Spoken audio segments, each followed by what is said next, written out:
And ladies and gentlemen, we are live. Welcome to your Thursday live stream with the Best Phone Plans Podcast. I'm Stetson, And I'm Dennis. and Dennis, that was a great cue.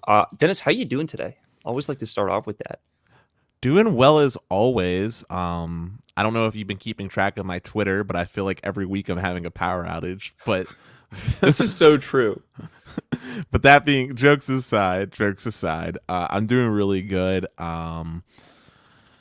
Life is good. We had a interesting weekend, that's for sure, with the Super Bowl. I know for the first time ever, the stars must have lined up just right, but Stetson actually watched cable television. My goodness. Yeah, what happened was my flatmate, my apartment mate Gabe, he did a free trial of YouTube TV, and it was like the perfect time to do the free trial.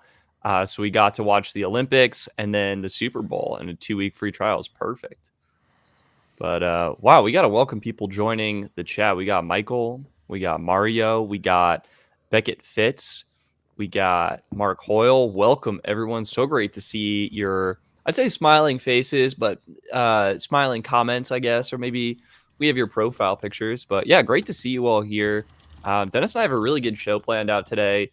We're talking about some cool new improvements on the website, as well as reacting to the Super Bowl commercials, and I think, yeah, we're going to bounce around.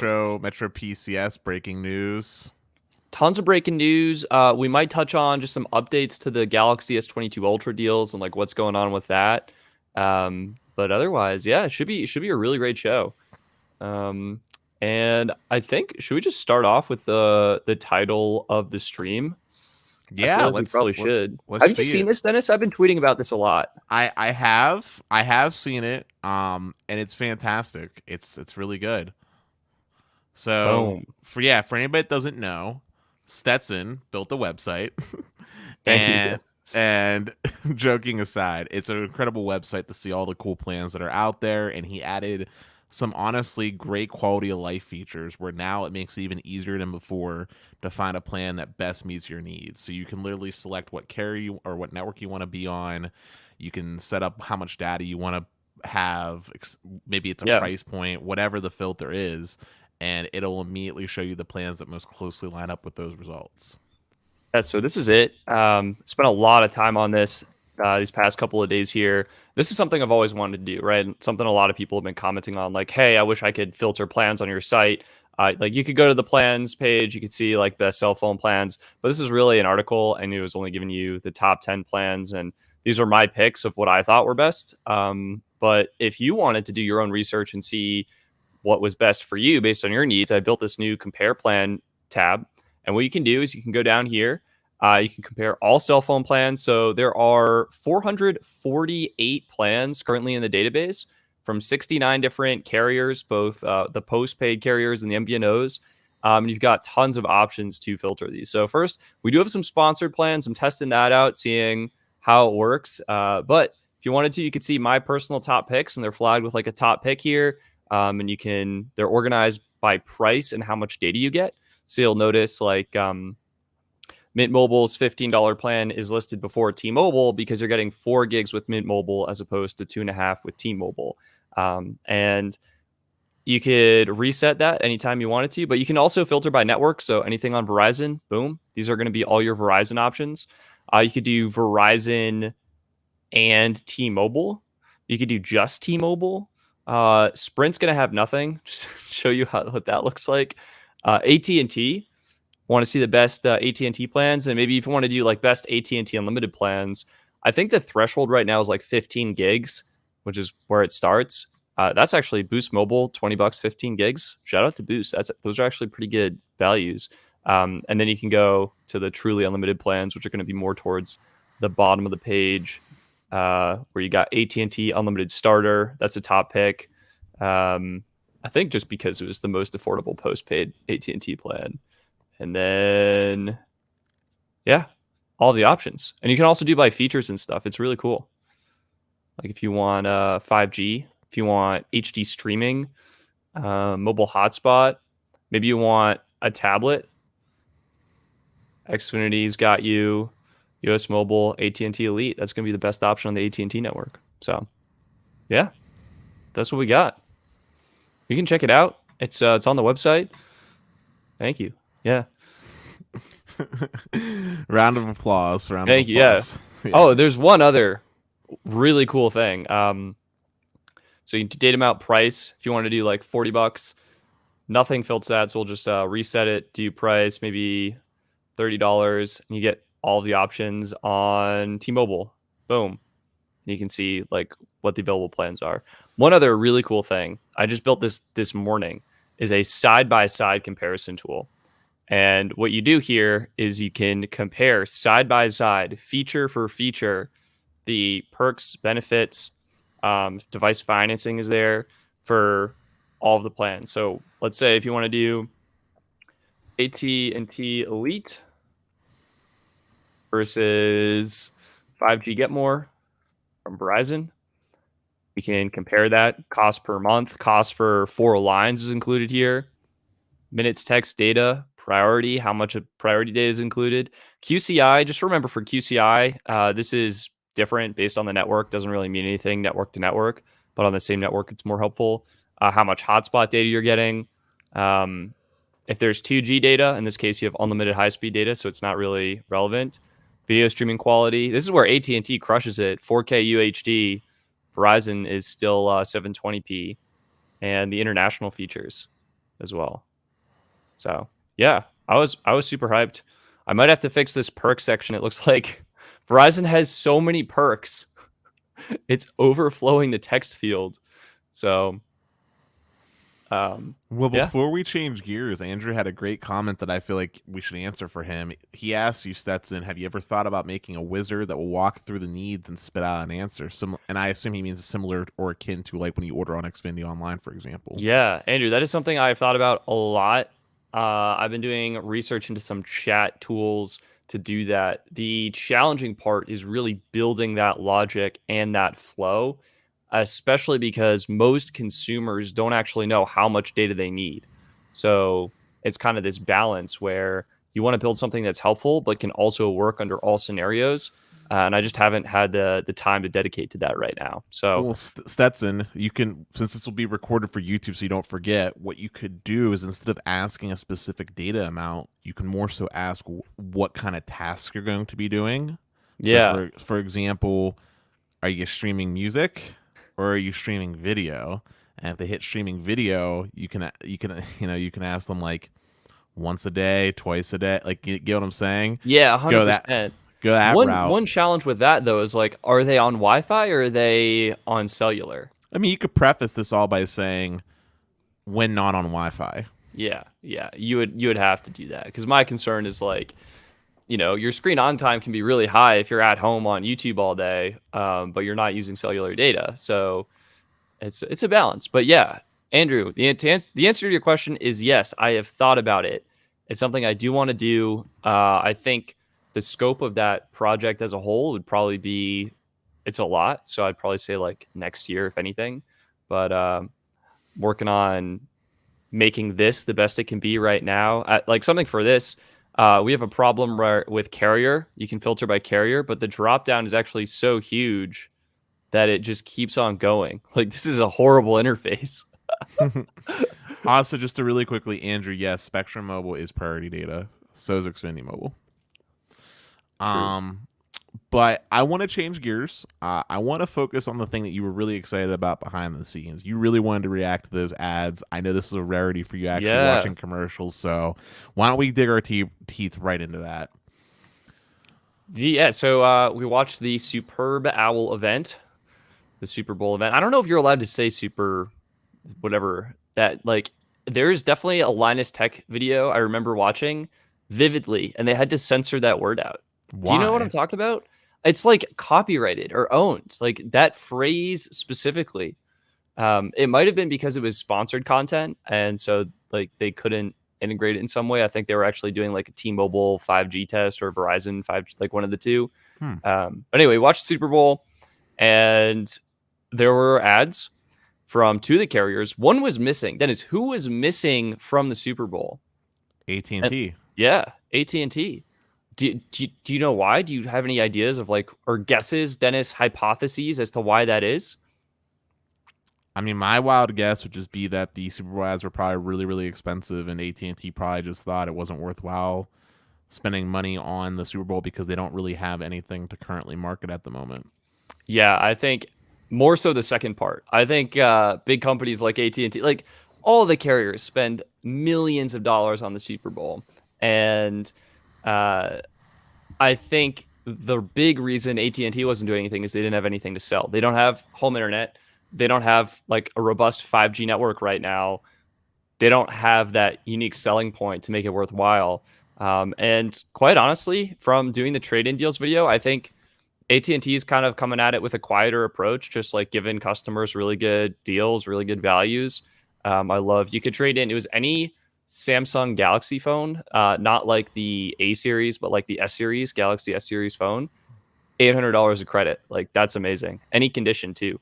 So you can grab like a broken S5 for $50 and get $800 of trade-in credit. Like that's awesome. That's well played. They literally are paying more money for some phones than they were actually worth now.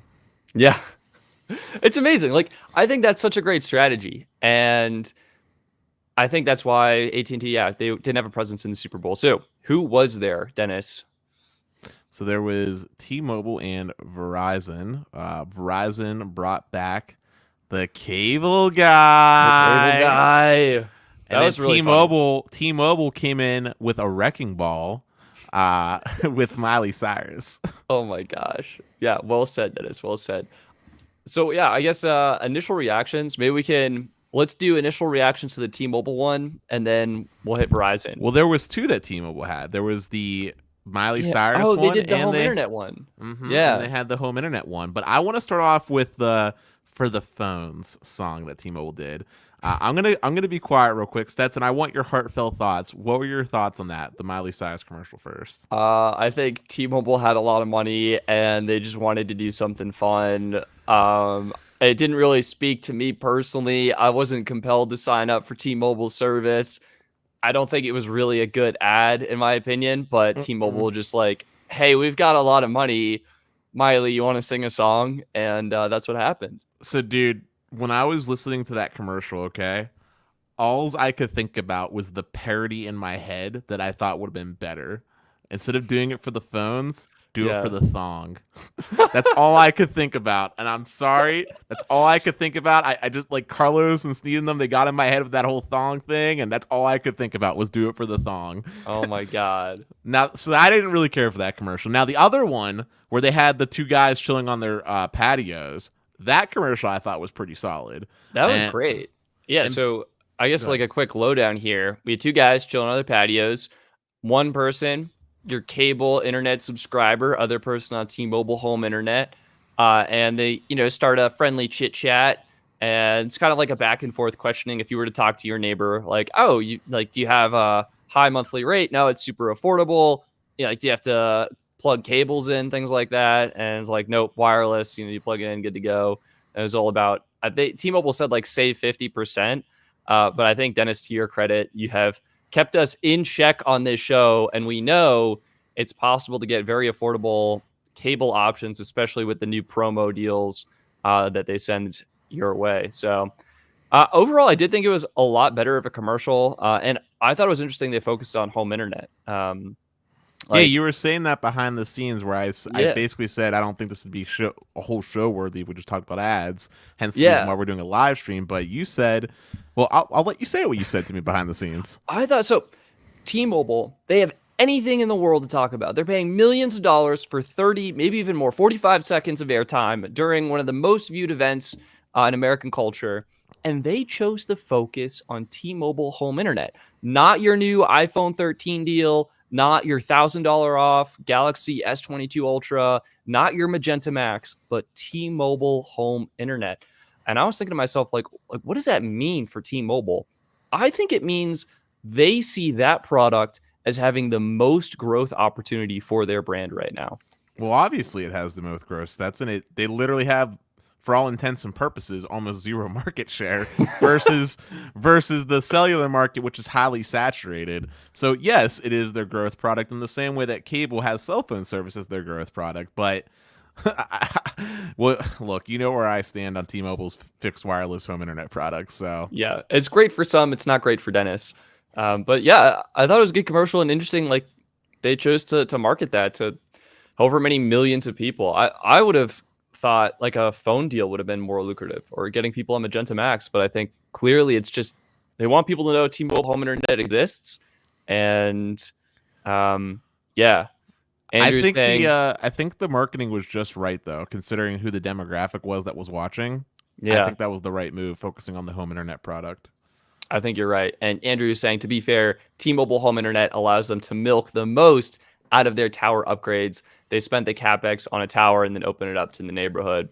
100%. If only that was true. If Only only. in your area, Dennis. In my area, it's like, ding, that checks out. I was gonna. Well, that's not my main thing though. My main thing when saying that is this: even in the areas where T-Mobile is doing the upgrades, if you look, they don't have unlimited capacity. They cut off neighborhoods once a certain threshold of home internet subscribers is reached. Basically, they will actually Yeah. cut off in the same way that Starlink's been doing, which honestly leads into a great conversation that we can save for a second, but I'm going to type it to you in the chat so I don't forget. But while I'm doing that, why don't you talk about the other commercial from Verizon? Yeah, other commercial from Verizon. Again, this was great. It was Jim Carrey coming back as the cable guy. One of the events from your worst nightmare. You're getting your cable installed. This guy's got to like drill a hole in some random part of your house and like run a cable, like, or he's trying to pitch you some product that's really expensive or it sounds affordable, and then they jack the price up. So it's a American cultural phenomenon, something we've all experienced. And the owner of this apartment has Verizon 5G home internet. And what do you know? This cable guy is floored. He's asking all similar questions actually to the T-Mobile home internet commercial, where it's like, are there wires? Are you locked into an agreement? No agreement, can cancel anytime. Is the equipment expensive? You're renting the equipment? Nope. Equipment's like all included. Taxes and fees, like your rate's going to jack up. You got slow speeds or something like that. And kind of sort of myth busting, I guess, things about Verizon 5G home internet. And I thought it was great. It was humorous, kind of a lighthearted way to present the product. And similar to T-Mobile, I thought it was interesting. Verizon, they have anything in the world to talk about for these millions of dollars. And they spent it not only getting the spot, but producing content on Verizon 5G home internet. So again, it seems like that is the market that has the biggest growth opportunity. For me, the cable guy commercial was honestly one of the best things to see. It was one of my favorite commercials from a wireless carrier in a while. Yeah. Ever since AT&T stopped really doing the whole who's the girl they used to have?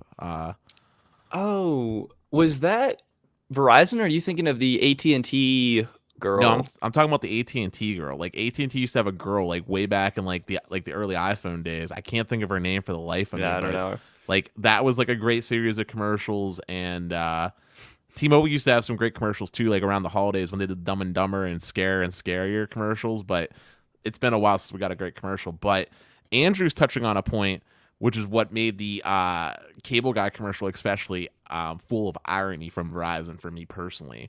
Is one, they technically are the cable guy for some, but also two, when they were emphasizing the whole no fees, no price hikes, etc., I was just like, that's like calling the kettle black, because the funny part is Verizon Fios actually raised prices. We talked about this like last year when they raised the price on their gig and their 500 meg tiers.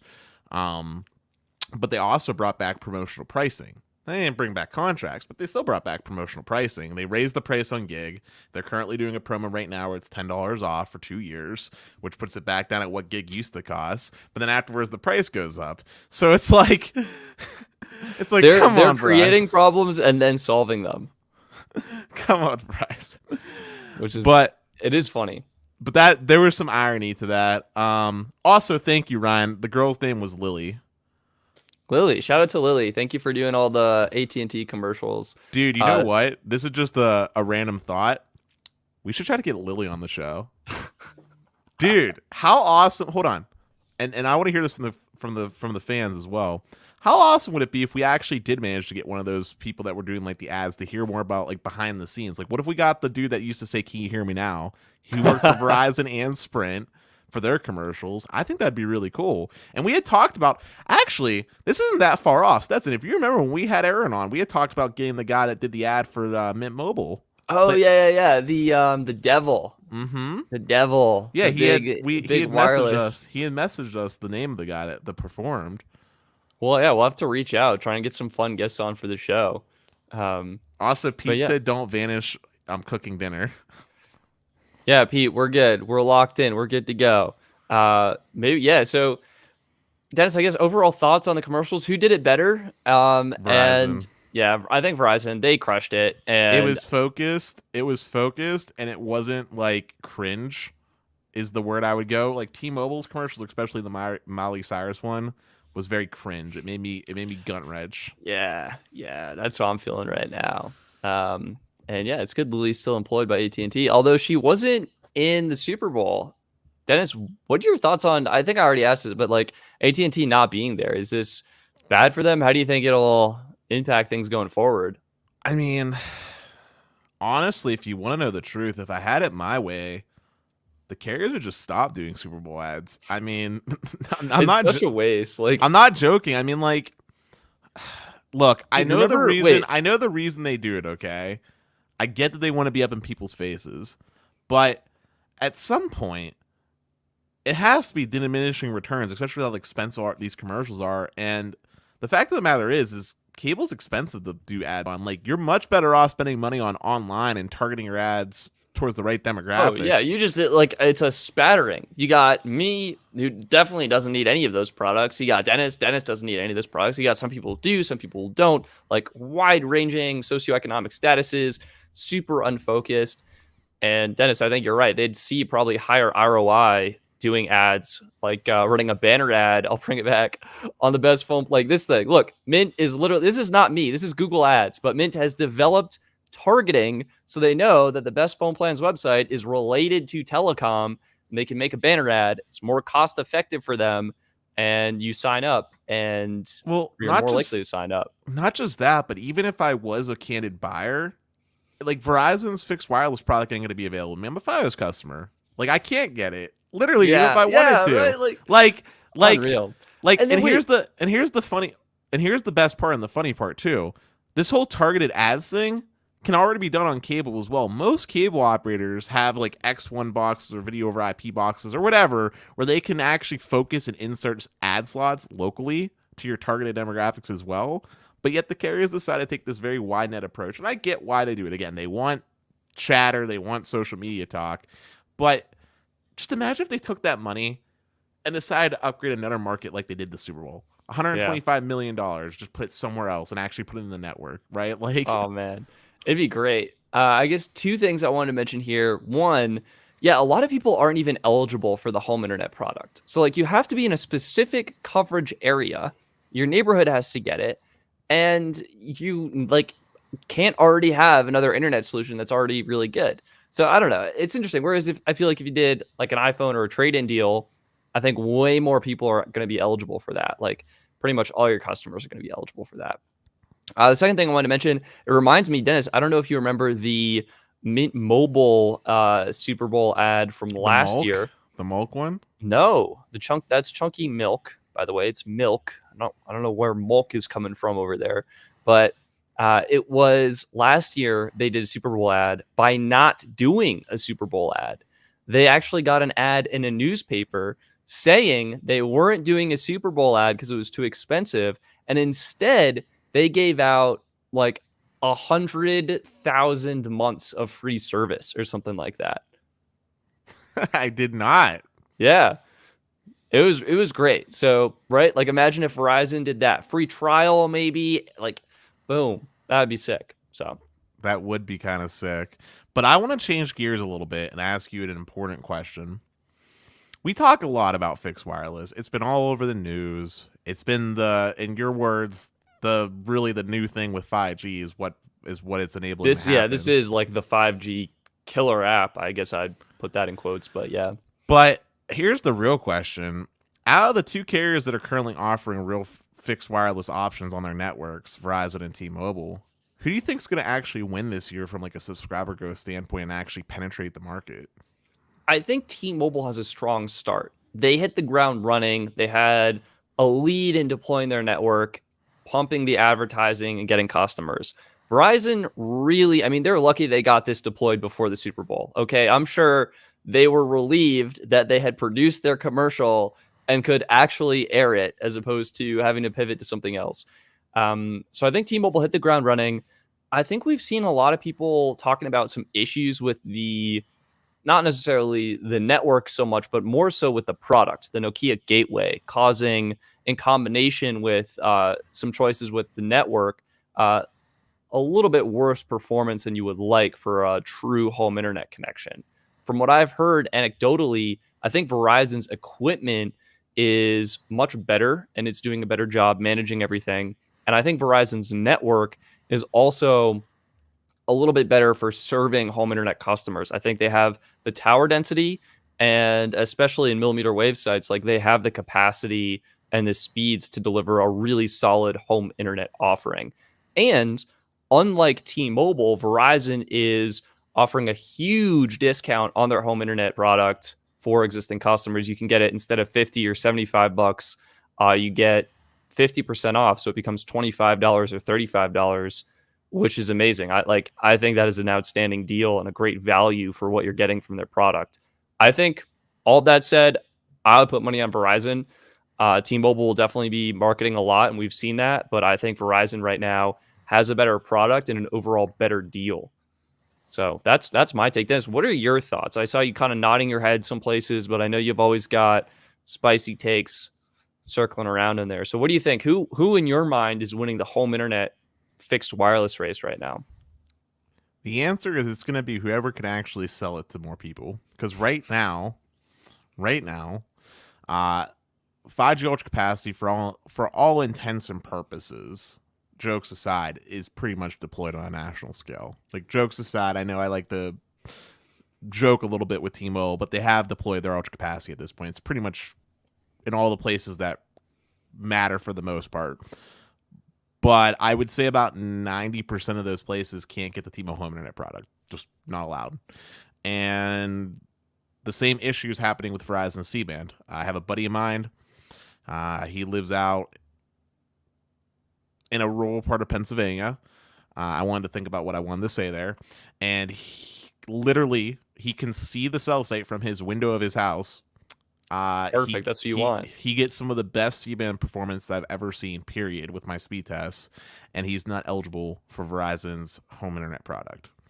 Well, he's eligible for their LTE product, I should say, but not their 5G product. We might have to hook some Patreon supporters up with some information regarding that. But yeah, I mean, that's a bummer.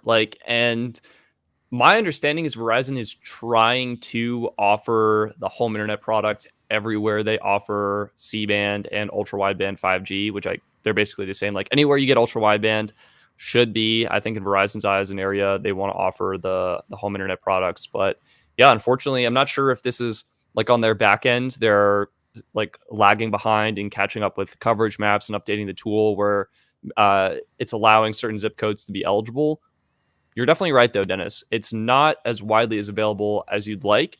And it kind of begs into question what I mentioned earlier. Like even though it's the product that has the most room for growth, it's a little curious in my mind they were advertising it so heavily when it's also so challenging for people to get. Like it is very, very difficult to give these companies more money. You have to jump through a lot of hoops. Verizon's really the one that's most guilty with this. Like, okay, let me give you case in point, okay? So for my buddy, we wanted to give him the fixed wireless, okay? Yeah. Online, it was only showing the LTE product, but the website wouldn't let us actually finish the order. So what we did was we went to the Verizon store to see if we could just pick up the equipment there. Turns out, though, because Pittsburgh isn't really like a market where they're selling the fixed wireless product, they don't have any of the boxes in store. So could you order it to store for pickup or something like that? We'd have to order it to the house, to the service address. And so then, because we couldn't do it online, we'd have to call. But we don't want the LT product anyway. We want the 5G one because the LT product's capped by 50 by 5, and he gets 400 by 10. That one is actually a lot, like, significantly less good. For some people, it will work and it will get the job done. Like, I was actually talking with my friend Austin about this. If you've got your parents or your grandparents and, what are they doing? They're on their phone, they're checking email every once in a while, they read a news article, they're going to be fine. The LTE product's extremely good if you're comparing it to bad DSL, and that's the only option outside of satellite for you. That being said, if you have any type of cable, even the cable that he has, which is Blue Devil cable, I've told you about them on the show before, it's not worthwhile. He's getting 400 by 10. The whole reason we want to switch him over to the 5G product is to try to get him higher upload speeds. That's the whole reason we want to do it. That and to get away from the data cap. And the Verizon 5G one will do that. But, it'd be so good. It'd be perfect for that. Like a golden opportunity. But it's so difficult. It's so difficult to get right now. Like, even if you want to try to work around and put in a different address, if it's one that has Fios available, it'll show you that there's Fios available. If it's one where there's millimeter wave, they'll send you with the millimeter wave box, which requires you to be at the millimeter wave site to activate. So trying to find that Goldilocks of one that's not near millimeter wave and not near Fios and also has C-band and is available to order for C-band is the only way to essentially do it. It's like this long charade. So very hard to get. And you know what that is? Just as a quick interjection, Verizon should have put their millions of dollars they spent on their commercial and actually fixing their tool and letting people know where they can buy this product and making it available. Yeah, and then in regards to Andrew, he actually brought up something we wanted to touch on anyway. T-Mobile is offering the home internet through Metro PCS, which wait, where was this? You said Andrew, and I popped this one up. Oh, here we go. Yeah. Wait, no. So is this one it? It's let's not forget T-Mobile just opened up fixed wireless to Metro customers. Yeah. Yeah, so I guess we can touch on that next, Dennis. Makes perfect sense to me. I feel like a lot of Metro stores are in kind of those areas that would benefit a lot potentially from T-Mobile home internet, possibly a lower income demographic looking to cut their internet bill, possibly more rural locations that don't have great internet options. So this makes a whole lot of sense to me. What were your thoughts when you saw this hit the news? I feel like it makes a lot of sense because the people that are, well, first off, one of the barriers to entry for getting T-Mobile's home internet is you have to pass credit.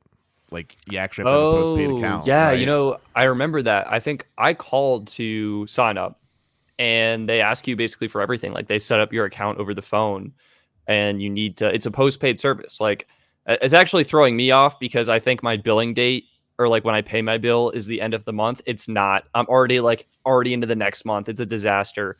But yeah, it is a postpaid product for whatever reason, and because of that, you need good credit. Well, it's not for whatever reason. Every cable company, every ISP in this country, for the most part, is postpaid. The only ones that offer prepaid options that I'm aware of are Xfinity and Spectrum. And in Xfinity's case, the prepaid offering is one speed tier. It is 50 by 5, I believe now, and it used to be 25 by 1, but it's 50 by 5, 50 by 5 now, and that's the only speed tier you can get on prepaid, period. Fios, you have to go postpaid. They might have a prepaid product, but if they do, I'm not aware of it. But I know when I signed up for Fios, I had to pass credit. That's so weird. Comcast, to me. Comcast is prepaid. Comcast is postpaid too. Now, granted, they do have ways you can get around credit, like you could do a deposit, or you could do what they call easy enroll, which is where you put your card on file for auto pay and paperless billing, and then they take $25 out of your credit card as a payment towards your first bill, kind of like a deposit. But for the most part, every ISP that I'm aware of is very much like a utility company. You have to give them your social, you have to pass, and if they can't verify you for whatever reason, like I don't want to get super deep into my name, but let's just say I've had problems before with because of my name, then you have to go to the store and show like your driver's license and get it scanned and all that fun stuff. Yeah, it's a hassle and a half, and this is something you want to be easy for people to sign up. So I think bringing it to Metro stores, I think, is really going to open up T-Mobile's market, and it's a strong move. They have that infrastructure in place. I think it's great they're utilizing it, and I think this is something that Verizon doesn't even have. Like, Dennis, you tried to go and pick up a gateway at your store, you couldn't. It'd be great if Verizon made those available at their stores, and they are available at their stores in places places where they actually are intending to sell the fixed wireless product, or have a high targeted amount of fixed wireless subscribers. So I think, yeah, it's cool that T-Mobile was able to do that and to make it more widely available. I mean, I think it'd be great if they made it available at like Best Buy or something. Like go in there, sign up. They do have a pretty big mobile section. So I want to touch on a few comments that were coming in, which is the beautiful thing about the live stream. Yeah, I Real, love it. real Everyone's quick. commenting. All right, hit me, Dennis. What do we got? Well, first, I want to touch on Ryan's comment. So, Ryan, I pulled up your Sparklight provider. I also have a hard time believing they're the third fastest because their fastest speed tier they offer is 300 by 30. And I know that every major cable company that I'm aware of offers They're doing gig. and usually 35 up is like the norm. So, yeah, that's unfortunate. And they're really charging you a lot of money. It looks like $80 for 300 meg. Yikes, Ouch. Ryan. Oh no. With a 1.2 terabyte cap, and if you get less speed, Stetson, like if you get their 200 meg, it's a 700 gigabyte cap, and if you get 100 meg, it's 350 gigabyte cap. Oh, Dennis, why are you telling me this? Oh, I don't want to hear that. I want to give you nightmares in here. If you want to show the stream, here's a link. You can show. Wake up in the middle. Actually, wait. Speaking of nightmares, I had a dream last night that I got the S22 Ultra, and then promptly dropped it and cracked the camera. Oh man, that was a nightmare. I woke up in sweats. Well, I just sent you a link if you want to show the stream. Oh yeah, let me pull this up. Oh yeah, the internet. Yeah, actually a decent website. Decent website, but terrible plans and pricing. This is what we're looking at, Ryan. So this is what. I mean, Dennis, you're a little bit more familiar, I guess. 300, 200. This doesn't. The 300 is overpriced. The 200 doesn't seem that bad, but what are we getting up? Oh, it's and the cap. It's the data cap that makes it bad, Stetson. Oh, no. Listen, if it was just that price, then that's not too terrible. It's the fact that there's that data cap. It's so low. I would blow through that in 2 weeks. Like, that's actually low. Like, okay, so people cry about 1.2 terabytes. I feel like 1.2 terabytes isn't terrible. You can upgrade, though, to unlimited. For $40 per month, Stetson, that would put it up to $85. What are they doing? But look at the 100 meg one, because that's the one that most people would probably sign up for. I don't want to look. I don't want to look. It's not an option. And Stetson, notice that it's only good for the first 3 months, that price. Actually, I'm not noticing, Dennis. I closed my eyes, and that solved all of my problems. It's a promo price for 3 months, Stetson. That $39, that's a promo price for 3 months. Wait, that's the $45 one is the same thing. I know. Oh. I know. All right, Ryan, I am so sorry, my friend. Yeah. But yeah, like people complain about 1.2 terabytes. I think data caps are bogus, but 1.2 terabytes isn't that unreasonable. I lived with it. It's a lot more manageable for more people than some of the other options out there. I mean, look, I didn't start using 2 terabytes on average until I had symmetrical fiber. So you're a changed man, Dennis. Welcome to adulthood. Oh Jesus. But yeah, but anyway, yeah. Great questions as well. Yeah, no, so that was one of them. And then, man, I should start starring them. I just realized you can star Yeah, you can star comments. We got to start doing this. But, I remember now. People were talking about Fios before. Here's the scoop with Fios. This isn't actually the comment I wanted to highlight, but someone had said something about Fios and how Verizon needs to, or Verizon doesn't intend to switch people over to fixed wireless from Fios. And you're right. They don't intend to switch people over from Fios. But they're not going to either. But what you also have to understand is that Fios, for all intents and purposes, might as well be a regional carrier. I want to say they're only in 3 states, and within those 3 states, they're only in maybe 8 cities. They got about as much footprint as Google Fiber does. Not a lot. So trying to find somewhere that actually has Fios services is like trying to find a needle in the haystack, is what I'm going for here. So for Verizon, fixed wireless is probably going to be their main push going forward. I don't see them actually expanding their fiber product, and that's unfortunate, but it is what it is. Sorry, this is just really funny from Andrew. T-Mobile just advertised at the Super Bowl after telling me they have the gateways back ordered. Oh, dude, on the topic of back orders, and you mentioned the S22 Ultra, do you want to hear something just horrendous? What happened, Dennis? All right, so as you know, I ordered multiple S22s this year. Wait, what? I did not know this. Wait, walk me through. Wait, what happened? I did. This is the first time I'm here. I'm hearing it right alongside the audience. You were like, "Oh, the S22, not a big upgrade from the S21. I didn't like the S21 last year, so I'm going to order multiple S22s? Dennis, you out of your mind? All right, so I ordered 3 S22s this year. Oh my, Dennis! All right, Dennis, did you steal the company credit card? I wish. Yikes. But I didn't even know we had a company credit card. Yeah, but, that's right. I do, not you. Good but, reason, because we would have bought 3. But okay. My goodness. So I got an S22 Plus, and I got that through AT&T, and that's for my father. Oh yeah, you did tell me that. That's legit. Okay. I got an S22 Ultra from Samsung's website. The 512 gig version. I'm trading in my S21 Ultra for that. Oh, so you're getting $700 of credit? Mm-hmm.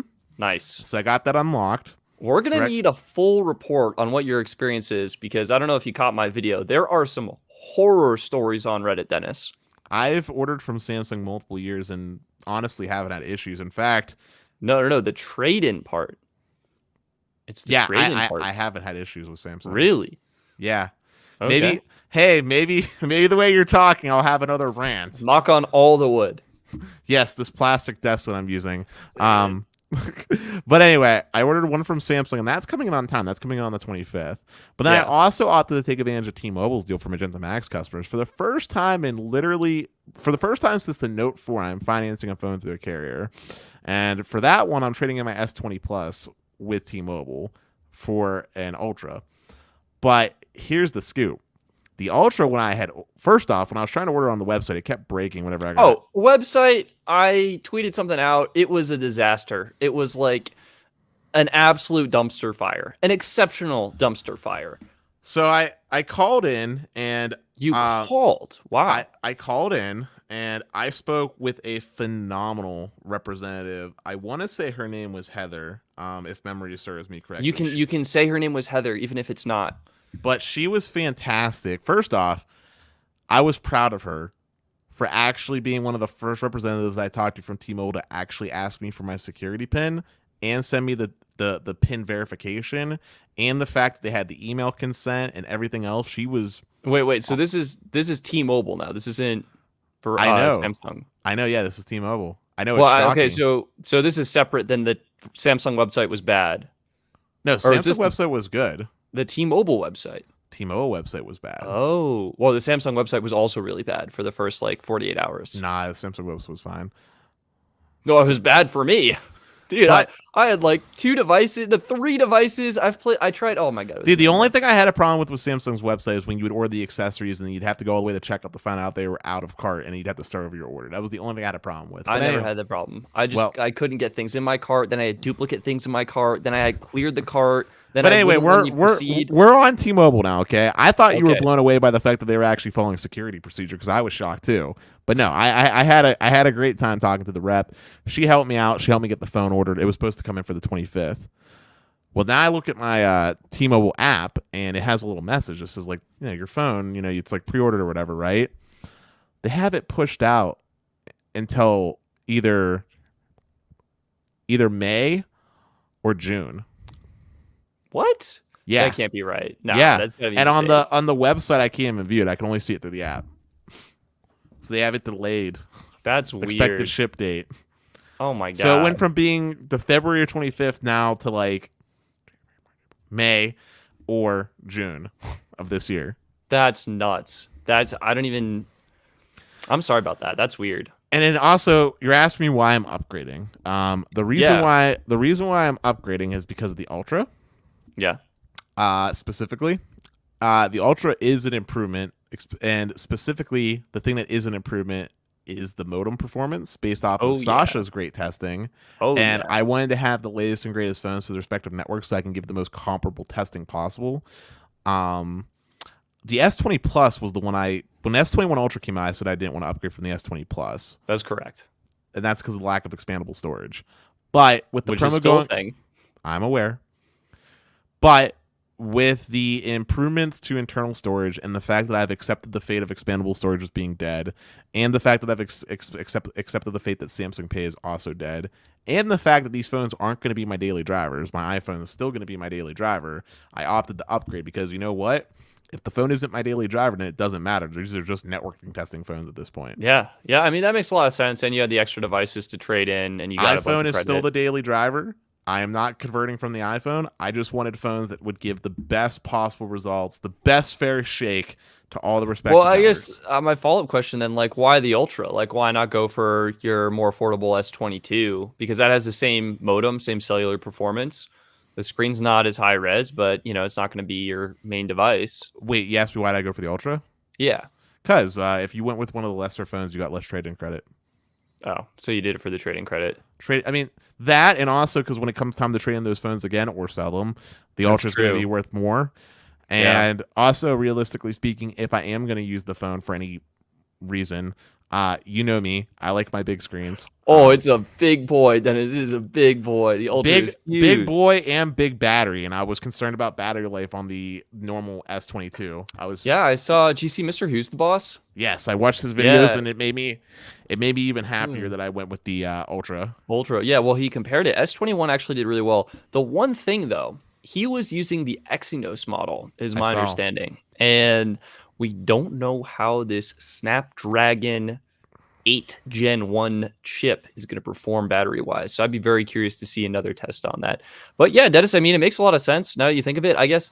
And it sounded like you wanted to get one unlocked from Samsung so you can throw multiple SIM cards in there, one from T-Mobile just because you have a bunch of T-Mobile stuff going on. And I have 3 T-Mobile lines, so yeah, you're crazy, man. Sacrificing one of them for 24-month financing wasn't that bad. And plus, also, realistically speaking, I'm never going to use an Android phone on AT&T.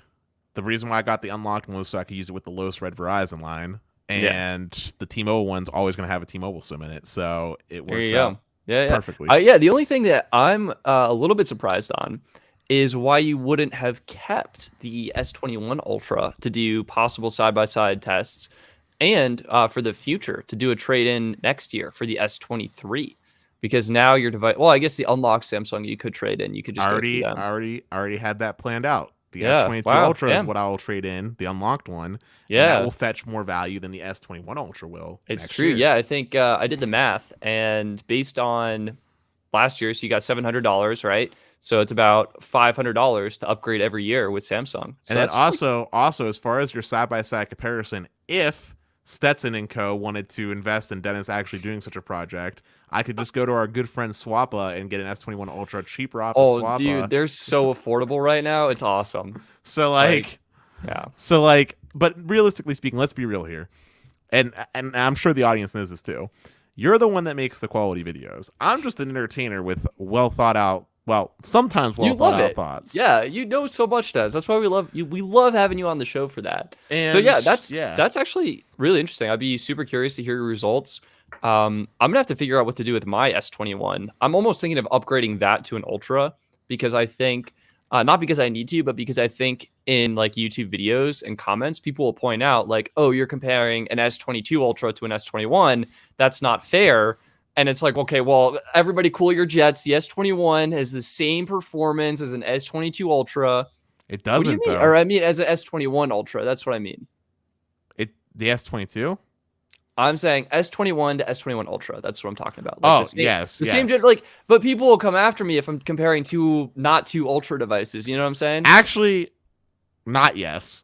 Because if I remember correctly, and correct me if I'm wrong, didn't the S21 lack millimeter wave support unless it was specific? You are mistaken. That was the S20. The S20 did not have it. The S20 Plus did have it, and I think the S20 from Verizon might have had it. Mm-hmm. But the S21 they fixed that, so I do get millimeter wave on the regular S21. So, but yeah, phone talk. On the topic. Oh, well, you didn't hear mine. You just blew through yours. Sorry. Go ahead. I also ordered 2 Galaxy S22s. Yes, I'm the one that deserves the shame. Exactly. Yeah, I thought I was laughing at myself in my head, like, oh man, Stetson, the irony. You're giving Dennis such a hard time right now. When literally I woke up that day and then probably spent like 4 hours on the garbage website. This is where I had my problem, the Samsung website crashing out. And I think I got to the point where I had 2 items in my cart and I was like, I just need to order something so it arrives in time. So I ended up getting the S22 Ultra because I wanted to try it out, and I got the regular S22 because it's the cheapest one that is the same cellular performance. And I'm guessing. So when I was looking on YouTube, this is a sneak peek behind the scenes. The S21 Ultra videos, unboxings, reviews, they garnered significantly more views than your regular S21 videos. So I'm thinking, even if the regular baseline S22 sells more, I think the people on the internet want to consume the S22 Ultra content. And so I think having a device, I'd be curious like how the unboxing videos compare in terms of view counts, things like that. But I think the S22 Ultra will garner a little bit more attention from a view standpoint, which could make it a worthwhile investment. But that was my thinking. I'll get them, be doing some unboxings. And also, Dennis, this is a surprise. Just actually planned a trip to Vegas in like a couple of weeks so I can test out C-band. Of course you did. And you didn't tell me either. I did. It literally happened like last week, okay? I mean, you could have told me. Maybe I would have went out to Vegas again. But yeah, it should be really fun. So that's what's up. Are you going to meet up with Carlos? I don't know yet. Nothing's confirmed. It's kind of a short trip. Like we're going more for some hiking stuff. Flying beforehand. Or driving? Flying. We're flying in. But it's like, I think it's like a week. We're going to like Zion and hiking around, and then like the last couple of days of the trip, we're going to be in Vegas. So, well, dude, when you're in Vegas, man, let me make some food recommendations to you real quick. Yeah, you have to eat at Hell's Kitchen. You just have to. Like, if you don't, then you didn't do Vegas, right? All right. You will have the most succulent steak you will ever eat. It will melt in your mouth like butter, and I don't know how Gordon and his team prepare it, but it is the best steak. Well, specifically the beef Wellington is the best steak, though, inside that you will ever eat. Wow. Also, at the Caesar is Bobby Flay's restaurant. I know you don't like to drink, but they have a great selection of cocktails, and they have great food. I really recommend that you try one of their cocktails while you're there. Sweet. And then this is more of a themed one. I took Pete there. It was more for funsies. I don't know if you'll necessarily like it based off of you, because I know you like to eat healthy, but there's a terribly unhealthy place called Heart Attack Girl that is quite the experience. Is this where you get spanked if you don't finish your meal? Oh my god, that's wild, Dennis. But anyway, that'll be coming up, and I don't know if I'll have time to make stuff while I'm there, but I will be filming as much as possible, and then probably get home and edit. Well, you should meet up with Carlos, man. He'll show you where all the spots are. I mean, you can even do some dish testing while you're out there. Yeah, I might try and reach out to Dish, see if I can negotiate something, or see if I can test it out or whatever. Hey, but since we were talking about phones, though, to focus back on that real quick, what are your thoughts on the whole fiasco with the Pixel? They recently just had a beta update where C-band looks to be turned on. Oh yeah, great! Finally, about time is what I would say. Pixel, I think, has been having a rough launch this year. I think they had some software bugs. Fingerprint reader was slow. They tried to make it faster. Excuse me. And like, I love the software. This guy is great. Your 6 Pro, great. Camera's great. But for what it's worth, like, people on the internet have talked about having some bugs with it, and it's just hasn't been a smooth sailing. C-band, I think, will be very exciting. The big question: how does the Samsung modem inside the Pixel 6 compare to the other devices? We have yet to find out. So, Stetson, I'm going to say something really spicy. Yeah, hit me. Google stopped making good phones whenever the Pixel came out. Ooh! Wait, was Google making good phones before? Yeah, they weren't making phones. It was LG. That's who it was. The Nexus lineup, and actually it was made by different manufacturers. The OG Nexus was made by Samsung. There was LG, and the last iteration of the Nexus was HTC? HTC held, but and Huawei. Yes, the last Nexus, the Nexus 6P was made by Huawei, which was the last Nexus that I personally owned before making the jump into Samsung territory permanently for Android. Yeah. But yeah, Pixels, and including this Pixel, in my opinion, are not good phones. Software is fine, but the phone itself all around is terrible. Like, the hardware is so subpar that... Yeah, that's the weird thing to me, Dennis. Like, I almost think Samsung, because they were using their new Tensor processor, I almost think they had to start developing this so long ago that the hardware started outdated. Like we had what happened with Microsoft with their folding phone, the Microsoft Surface Duo. That like they started it so long ago. By the time it came out, it was like last year's specs. Yeah, I think you're right. I think Google's been experimenting a lot with hardware, and the device is nice and actually feels good when you're using it. But I mean, I Well, almost feel like we got to pull this up. When you go on Swappa and you see you can get an S21 Ultra for under the cost of a Pixel 6 Pro, I don't know. It makes me wonder a little bit, like what the value is there. So I think, yeah, geez. Oh my God. 645 black unlocked for any carrier. That's such a good deal. I almost want to do it. you don't need another one. I don't. Nope, you're right. I don't need one. I don't need it. I do not need it. Yeah, but Stetson, here's the thing, okay?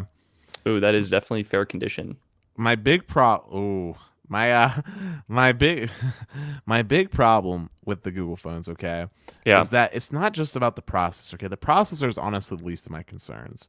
Let's talk about more basic things that Google got wrong. Let's talk about the under display fingerprint reader. The worst fingerprint reader on a phone. Period. It's unfortunately true. It's slow, and it has one job, and I want it to be fast. And All the Samsung phone, the S21, it's just a tap, and it's like, oh my God, it's your fingerprint. Well, Google nailed it before. Behind. Oh my God, yeah, you're right. Oh, it was in the right spot. It was just like, ding. But that's not all. All right. So fingerprint reader sucks. The wireless connectivity is subpar. I mean, we saw the Wi-Fi is actually surprisingly good. The Wi-Fi is cellular. Good. The cellular is bad. I mean, we saw it when we were doing our millimeter wave test. Remember down in Denver? Pixel was getting half speed. Yeah. So the wireless performance sucks. The battery life sucks. Battery life has been fine for me, but I'm also not like using it a lot. It sucks. I guess, yeah. I watched Mr. Who's the Boss. What phone went out first?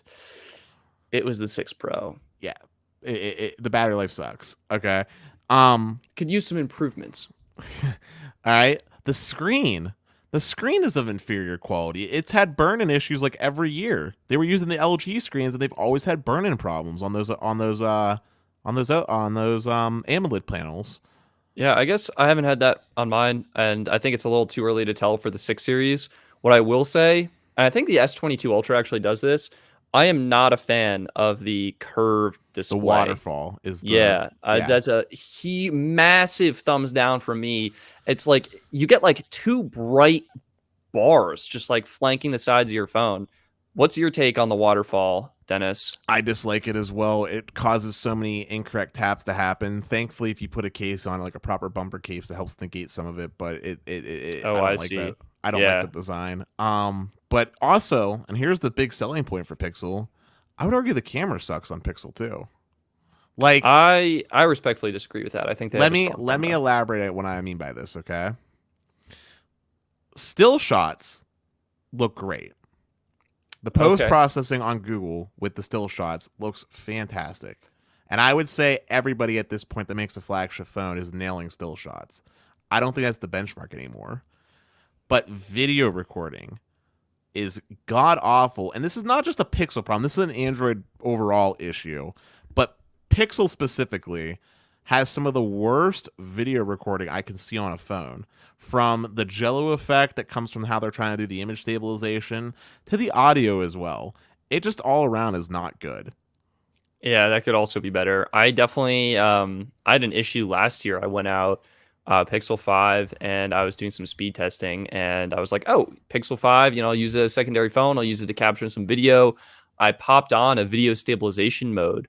And unfortunately, I guess I wasn't aware like how it worked or what was happening. But when I was shooting the video, I was holding the phone up and I was phone down. Everything was in frame. It was perfect. And I'd selected the stabilization mode to really get rid of my handshake.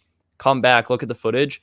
It's cropped in and the footage is unusable because it shifted everything either up or down and missed the speed test happening on the phone. Like it cropped in, and I was really bummed by that. So I agree. I think iPhone is great if it's in frame. It's in frame. Colors look outstanding, and it's an experience on the next level, which So is strong for iPhone. here are my thoughts on iPhone. Okay, iPhone has the best video recording on a phone.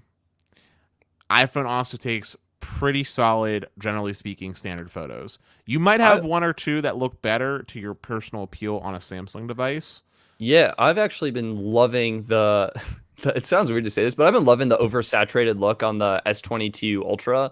I don't Mhm. even know if it's oversaturated, but just like what Samsung's doing with the colors, they got a nice And punch, a nice vibrancy. you can get that look now a little bit now with iOS 15. Yeah, that's what I was gonna bring up. Like you can jump into your camera settings and you can tweak it to give you the preferences that you want. So I do appreciate that from Apple, and I really like their approach where it's not a filter being applied after you take the photo, but rather it's actually how the camera processes an image. So it's still processing your skin tones the same and things like that, but it's kind of the surrounding, the background, like the blue tone of the sky, some of the shadows in the background, things like that.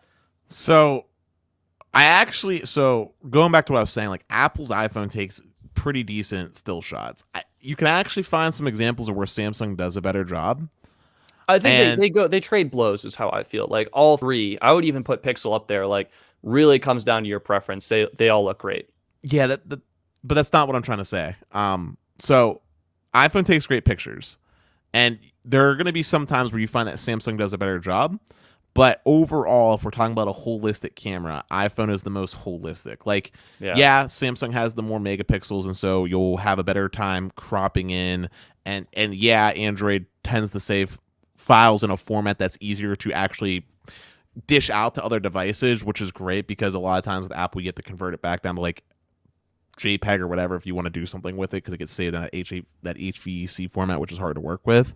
But for all intents and purposes, for what a phone needs to do, Apple's got that pretty down packed and can learn Yeah, I something think from them. probably the biggest point for me is the uniformity of the iPhone. When you take Mm-hmm. photos on an iPhone, you've got three lenses on the back, but it doesn't feel like you're using three different cameras. It feels like you're using one camera. You're seamlessly switching based on the angle you want. Colors all match. Everything looks great between the lenses. I feel like if you're using a Pixel phone or a Samsung phone, it's like an entirely different camera. The colors are looking different. The processing is looking different. Like some of the wide angle shots that I've seen coming out of the Samsung S22 Ultra are looking a little bit more washed out, faded, not as good as the punchy main camera. Well, not to mention as well, I mean, depending on the application, you might not even be able to use the camera to its fullest potential. Yeah. Like, Oh, what's that, Dennis? You don't like taking screenshots of the camera viewfinder?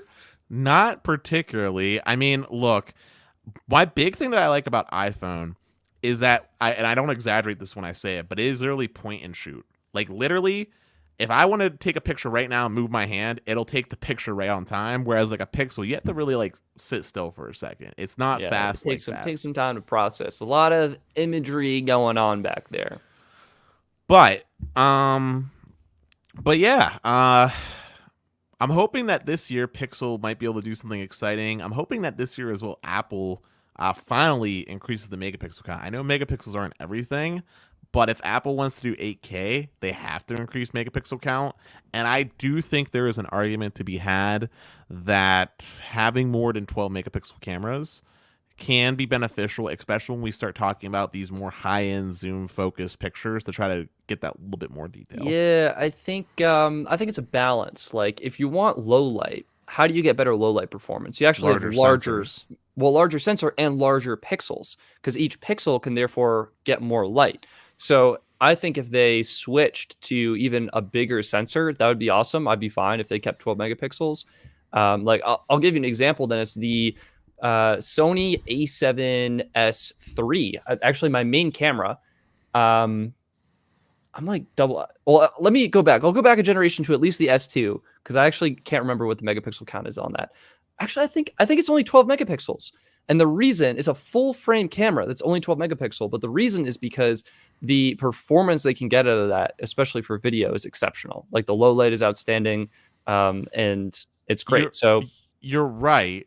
you're right about everything that you're saying, but you'll never be able to do 8K on a 12 megapixel camera. Yeah, I would argue I would much rather have a clean 4K image than 8K on a phone. Like, No, my point in bringing that up is that there's certain things that can't be overcome. Like, it's, as you said, it's a balancing act. But if we look at where Apple struggles the hardest, I would argue that Apple struggles the most when it comes to photos that need to be like cropped in. Like if you want to actually start touching up a photo that you take on your iPhone and you want to crop it in, a lot of visual detail gets lost in the shot. Especially, I'll use an example. Let's just say it was a picture with me and you, and then there were some buildings in the background. And for whatever reason, I wanted to zoom into like one of the windows. When you start zooming into one of the windows, you can literally look at it, and it looks like one of those backgrounds in a video game. Yeah. Whereas on the Samsung phone, I'm not joking. Samsung's crushing it with the zoom right now. It's awesome. But like on the Samsung phone, I'm not joking when I say this.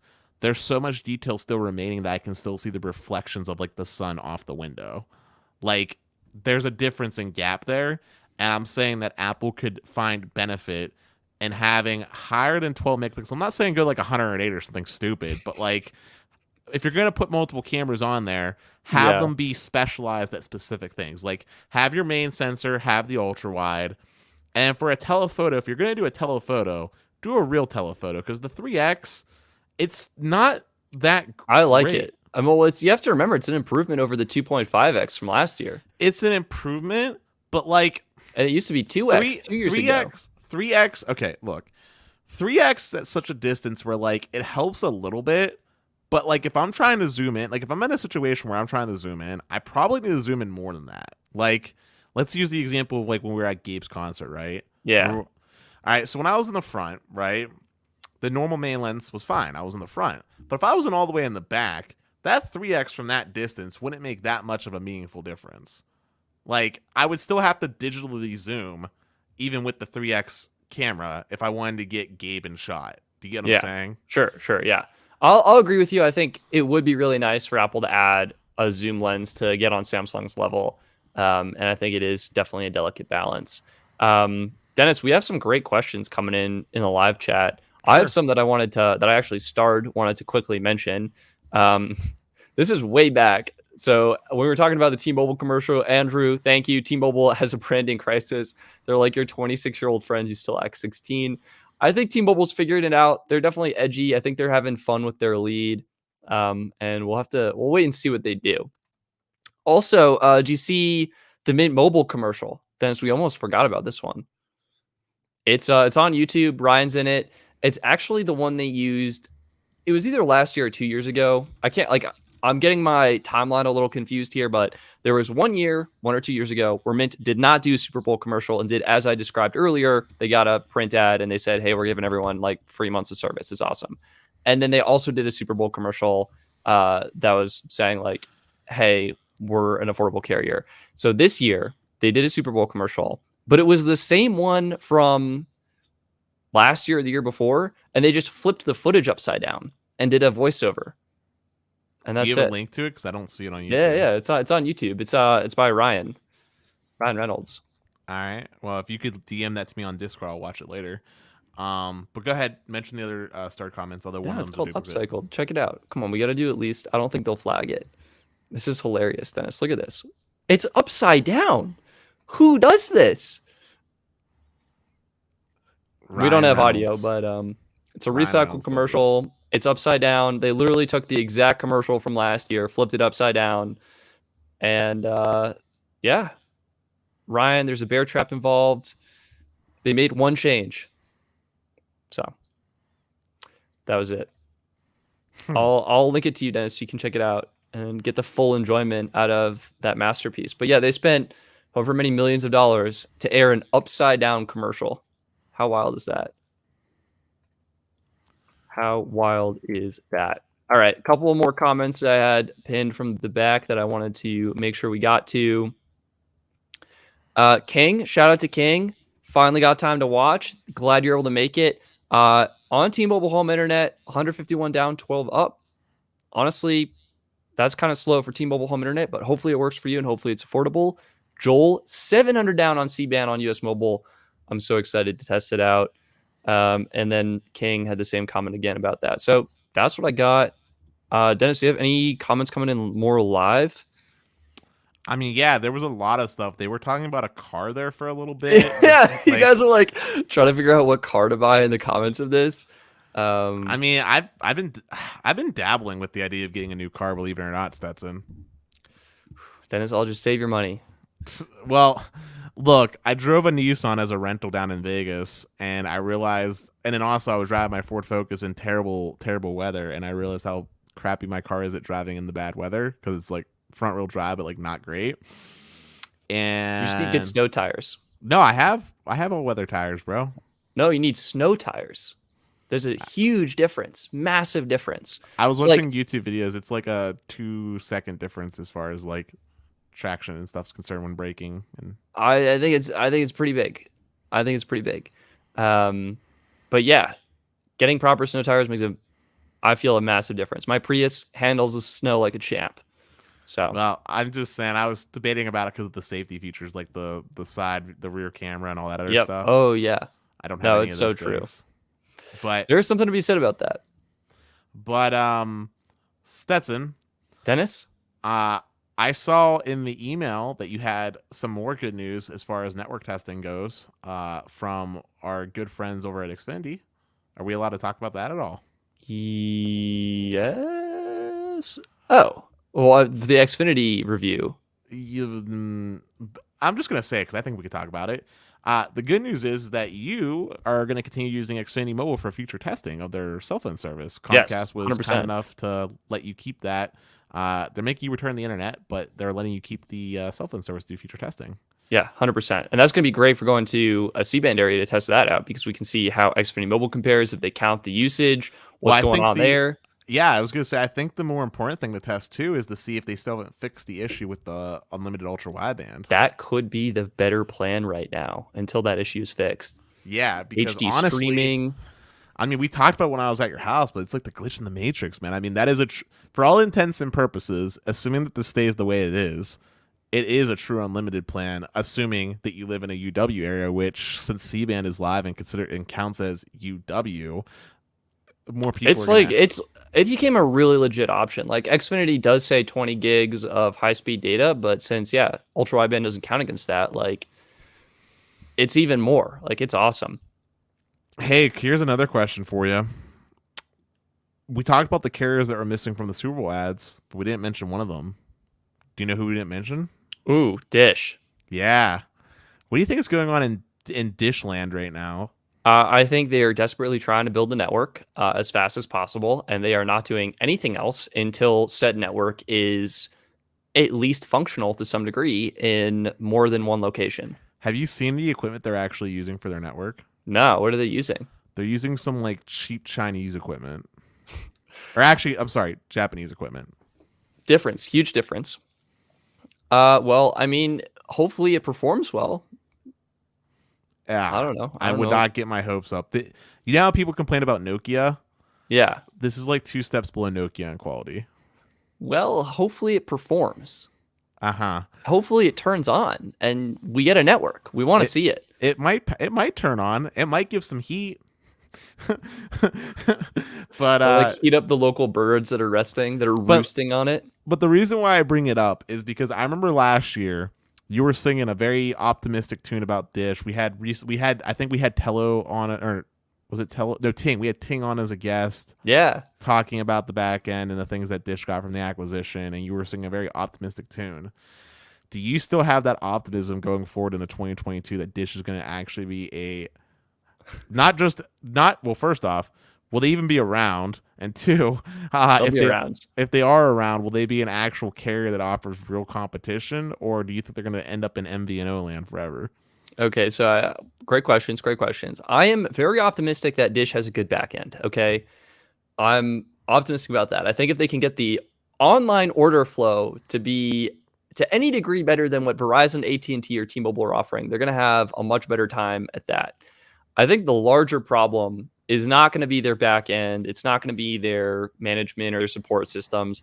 It's actually going to be the network. Like that, the strength of AT&T is the weakness of Dish, and the strength of Dish is the weakness of AT&T, and like vice versa with the other carriers.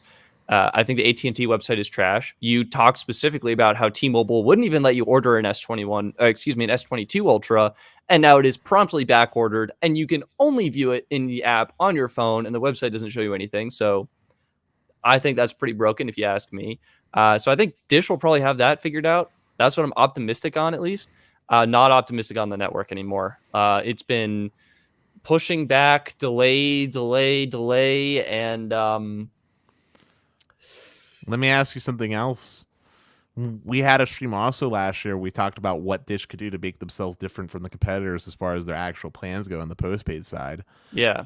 Based off what we've been seeing with the refreshes with Boost Mobile, what was the other one that the website was down and you caught a glimpse at it early?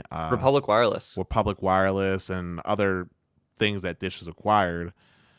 Are you optimistic that Dish is going to do anything exciting on the postpaid plan side?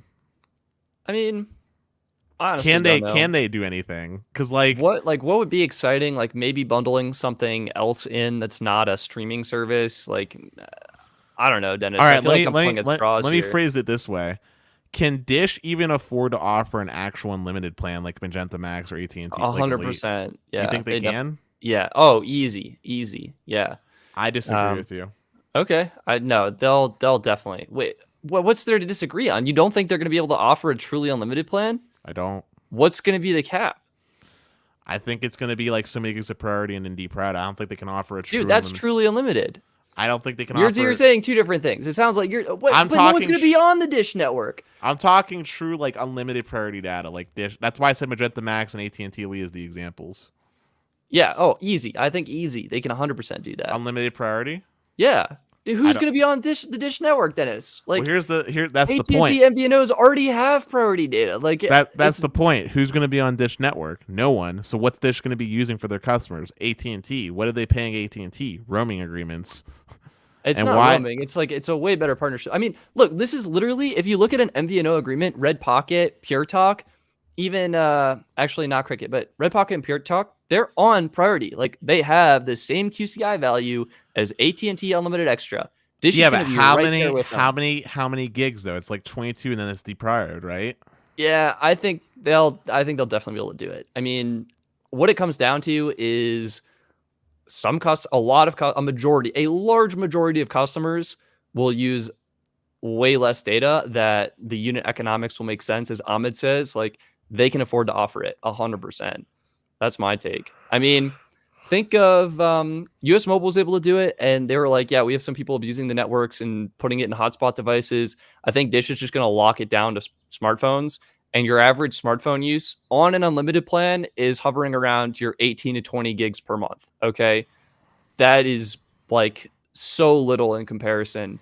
So they're going to be fine.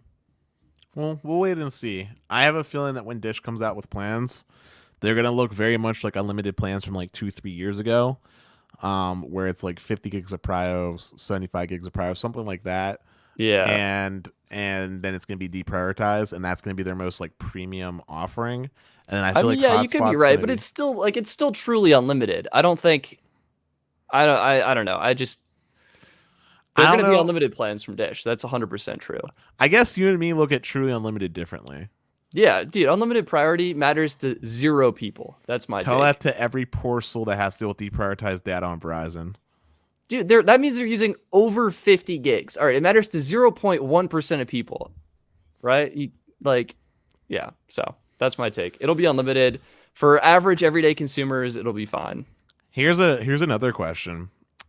Speaking of unlimited priority plans, when we did the Verizon episode, which was one of the most viewed episodes of the show on this channel, yeah, we had some positive notes and some harsh critiques made as far as the Verizon plans go. And now that things have kind of fleshed out and like the dust has settled, do you still stand by what we said back then? Do you still think that the Verizon unlimited premium plan is probably the worst one to pick? I definitely disagree now. I think with their 5G home internet product, I think it's a pretty good value. I think all the services are bundling in can be a good value for a lot of people. Like, it's just you're picking your network is really what you're doing. I think if you want Verizon, 5G Get More is great. I actually think their mid-tier plans are kind of their secret strong suit, because for most people, they're going to be that nice sweet spot where you're getting more hotspot data than T-Mobile Magenta or AT&T Unlimited Extra. You're getting some nice features bundled in there, and it's like a couple bucks extra per month in comparison. So I think that's still my sweet spot. I think they're better plans than I think I originally critiqued them for. I was still pretty upset that they got rid of the unlimited 4K video streaming on ultra wideband. Oh, But they it didn't is get rid what of it is. unlimited 4K video streaming. They got rid of unlimited hotspot when connected to Oh ultra. yeah, unlimited hotspot, and I guess you're right. That just caps it at 3 megabits per second. So my mistake. Yeah, so the reason There. why I asked that is because I had watched the video. I think I told you about it on a channel from one of the people that watches us. I tried Yeah. commenting on it, but the comment always got deleted, so I don't know if you ever ended up seeing it. But anyway, TLDR, I watched it, heard some of his points, didn't necessarily agree with all of them, but it made me reconsider some of the perks of the plan, specifically the 50% discount. I didn't think about that for the hotspot. Like as far as like buying like a dedicated hotspot if you want extra hotspot. Or even a tablet. Like you're paying like 10 or 15 bucks a month all of a sudden for a tablet line. Truly No, but I'm unlimited. talking about for like a dedicated hotspot, because one of my critiques is what's an extra 10 gigs, and I made a joke about buying like a separate hotspot from T-Mobile for 50 bucks. I didn't think about the 50% discount if you wanted to buy a hotspot through Verizon and get a dedicated 100 gigs from them for literally cheaper. So that 50% discount is actually a pretty beneficial perk. Although I still stand by my guns, and people can agree to disagree with me. I'm still a big proponent of the AT&T Elite plan. Like, I find that plan to be so good. I think it's a great plan, and if it's not AT&T Elite, then it's Magenta Max, hands down. The global roaming agreement, even if it's capped at 256 kilobits per second. Yeah, that was a stronger perk for me, I think, a couple of years ago. I think now, well, what it comes down to is I like the perks Verizon offers. I don't want to sound like a fanboy, but like I like Apple. Like Apple Music would be beneficial to me. I love Disney Plus, Hulu. I don't like Hulu. Apple Music's just not beneficial to me because I'll never switch to Apple Music. Even though I guess you're right. Like I don't really even use though it. iPhones became my daily driver, like I'm not going off of Spotify. It's a superior streaming service. And Yeah, as far as the Hulu, Disney Plus, ESPN bundle, I'll be I love honest my with you, Disney Plus. Stetson. Well, I'll be honest with you, Stetson, because you can see when I use your Disney Plus. I can't see, but The last time I used Disney Plus was for The Mandalorian. I haven't opened it up since. yeah. Yeah, I don't know. I guess it depends. I think there've been some great shows. HBO Max actually does have some. We're watching Peacemaker, and that's been phenomenal. Thank you. Although, can I just say something that made me really upset? Apparently, South Park is going to get removed off HBO Max. And you know I love not your watching South Park. Yeah, it's gonna go to Paramount. My goodness, It's Paramount. 5 years from now, it's gonna be all gone. It's all going over to Paramount. Well, I think you have plenty of time to enjoy it. Well, bro, you don't understand. You know how some people rewatch The Office all the time? Yeah, That's me with South Park. South Park is my Office. I rewatch that all the time. In fact, you have 5 years, Dennis. in fact, I've been watching the new season that just started as well. Yeah, of South Park. has it been good? Yeah, it's been all right. They just did an episode this Wednesday where they made like a joke about the city folks moving into like rural America, and like the city people were all like saying like Tesla, Wi-Fi. Like they sound like little like pigeons or something, like the way they were talking. It was okay. Yeah. But anyway, Wait, I want to circle back to the plan thing. I think I guess I don't really like AT&T. There's the main reason is because T-Mobile's network excites me and Verizon's network excites me with what they're doing with midband, and we just haven't hit that that tipping point for AT&T yet. Like we're waiting until the summer until. Yeah, but I'm not talking about the networks. I'm just talking about like what's in the plan. Like, yeah, well, I'm saying like for me, the network experience is part of it, and I'm willing to pay more to experience the Verizon network and what they're doing with C-band and with what T-Mobile is doing with their midband and N41. I don't know. AT&T just doesn't excite me. Like even if it's a good value plan. I mean, I'm team magenta or I'm team red right now. That's what I got. I mean, I would still argue for the vast majority of people, and you could agree to disagree with me. For the vast majority of people, I think the AT&T network is still the better pick. Like that's true. Yeah, I mean, the reports are in, right? We saw it from who was it? It was Root Metrics. They came out and it's like, hey, AT&T's got the best network, guys. Like their LTE network is so legendary that it literally trades blows with ultra capacity. It literally trades blows. It's insane. I mean, granted, I live in the city that apparently has the fastest median download speeds from AT&T, so take that for what it's worth. But first off, can I just say, by the way, It feels so good to actually be validated at this point, because I feel like everybody thought I was talking on like my high horse, saying AT&T was like literally like Yeah, well, leaps and it bounds. comes up a few times, Dennis. Would you agree? I'm just saying, I wasn't just pulling it out of my rear end. Like, No, you're 100% correct, and it has been validated. Dennis has been speaking the truth from day one. AT&T is god tier in Pittsburgh. yep. I think what needs to happen, Stetson. You just have to come to Pittsburgh real quick. That will change your AT&T, thoughts. wow. That will change your thoughts on AT&T, because I know out in Longmont, AT&T is not good. Yeah, it's a little rough. It's a little rocky here in the Rocky Mountain State. Can you agree with me that the fact that Verizon doesn't support higher? Well, can you agree with me that the 720p, specifically the hard speed throttle, is honestly one of the biggest letdowns that's holding back the Verizon plans? Period. Like, I mean, I think it depends who you ask. A plan that is geared towards streamers with all the streaming services is capping the video resolution that you can watch your streams in. Look, for me, it's not a big deal. Okay, if I'm watching on my phone, first of all, I think I'm doing it wrong. I think 720p is going to be fine for most people on a phone. Their ultra wideband network, you can now get 4K streaming on, and that's in like more places. So I'm more lenient on it. Like it's not a high value thing for me. I feel like if you're talking with Sneed Mobile Tech, I think he really wants to see 4K streaming on Verizon. I think like that's not even, it doesn't have to be 4K. Just for the love of God, just make it 8 megabits per second. Call it whatever you want, but like make it 8 meg. I used Cricket way back when 8 meg made YouTube load fine. This 4 meg throttle makes some streaming services break. YouTube is not one of them because YouTube's well optimized, but like Crunchyroll and Funimation. They're not smart streaming services. They break. Yeah. They literally break when the bandwidth is capped that low. I'm sorry, your anime streaming services break, Dennis. I mean, do they not count as streaming services? Like, I'm not gonna invalidate it. I guess it just depends, I think, for the user and what you want. I think more people are using your YouTube, your Netflix, and everything else. And for me, like, I think it's fine. I think if you're watching on your phone, it's fine. You shouldn't be doing that anyway. I mean, Netflix will just straight up default to 480p. Even with the 720p cap, it'll still default to 480p. That'll give you a better experience. Look, I still stand by it's fine. Maybe it's not ideal. I don't think it's severely holding the plan back. All right, Stetson, let me put it this way. What about this?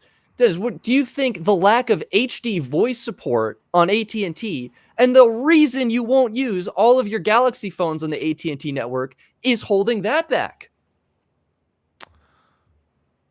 I would argue that's a bigger feature that impacts more people on a daily basis than your 4K video streaming quality. So there's a caveat here. AT&T HD voice works fine if you get an AT&T branded Android phone.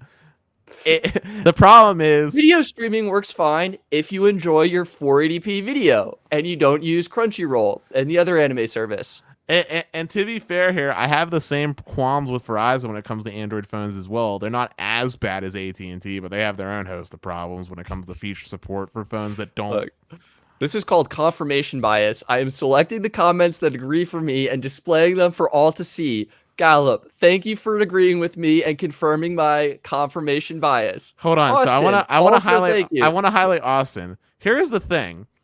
My problem is not the resolution. Okay, that's not my issue. It's the bandwidth.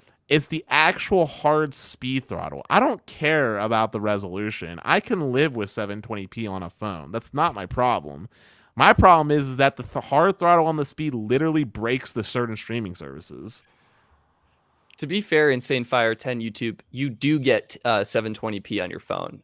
Dennis is saying that Netflix defaults to 480p, and I don't think there's any way to change that. And Crunchyroll it sounds and like Funimation sounds like the real problem here is that Crunchyroll and Funimation need to fix their video streaming codec to get on YouTube's level.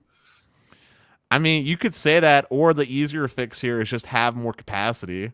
Yeah, I agree. Like 8 megs is actually fine for 1080p. I remember testing out Cricket. 8 meg is way more appropriate for 1080p. In fact, that's what Magenta Max was capped at, or excuse me, that's what Magenta Plus was capped at whenever it came out. Wow. But way back when. Yeah. I would see that, but I think just the way I would disagree that it's severely holding the plan back. I think it would be really nice to have. I think it's long overdue. Kay just said Crunchyroll's not the problem; it's the damn network. Kate agreeing with Dennis. My goodness. I mean, look, let me put it to you this way, bro. It would be like if I throttled your speed to StreamYard and your argument to me was, well, StreamYard should just make it so that their stuff works with this limited capacity. No, you should just have higher than 2 megabits per second upload. Well, Dennis, you can fix your problem with a VPN. Shout out to sponsor ExpressVPN. That's funny. You're not wrong to some extent. Actually, you're 100% right. Yeah. Hey guys, get 3 extra months with the 12-month plan. Limited time offer for Stetson Doggett viewers. I would say it's linked in the video description, but I 100% forgot to put it there, so I'll grab it now. Well, unfortunately, Stetson, I use Nord. Nord didn't work for me when I tried it. I'll give him another shot, but oh, you're right. Nord does break on streaming services. You're not wrong. Oh, okay, cool. I'm glad I am correct on that. They reached out, and so I might specifically have to... they break with Netflix. Netflix is that's what I'm testing. I go to here, guys. This is how I'm going to show that the VPN gets by your video streaming limit. I'm going to go to fast.com. I'm going to run a fast.com speed test, and it'll be higher than your 4 megabit per second cap. I go to fast.com. I run a test, and what happens? It's still on 4 meg. So it doesn't really work for Netflix. Maybe it does for YouTube. Alternate reality is saying AT&T is king as long as you have a right phone, not for Sony users. Interesting. I mean, let's call it out here. The only network that can use a Sony phone is T-Mobile, and even then you're going to have a subpar experience. T-Mobile is honestly the best at supporting all the wacky phones, and I give them credit for that. Yeah, but it's mostly the wacky phone problem. But it's not because T-Mobile's so great. It's because the spectrum that T-Mobile owns just happens to be the same spectrum that those wacky phones also use internationally. All right, guys, I'm getting the video description. Thanks for your patience. Where is this thing? Here it is. Also, Stets, I just want to give a forewarning. It is raining out, and because I live in like a third world country known as Pittsburgh, the power will probably go out. Well, at least your T-Mobile will stay up.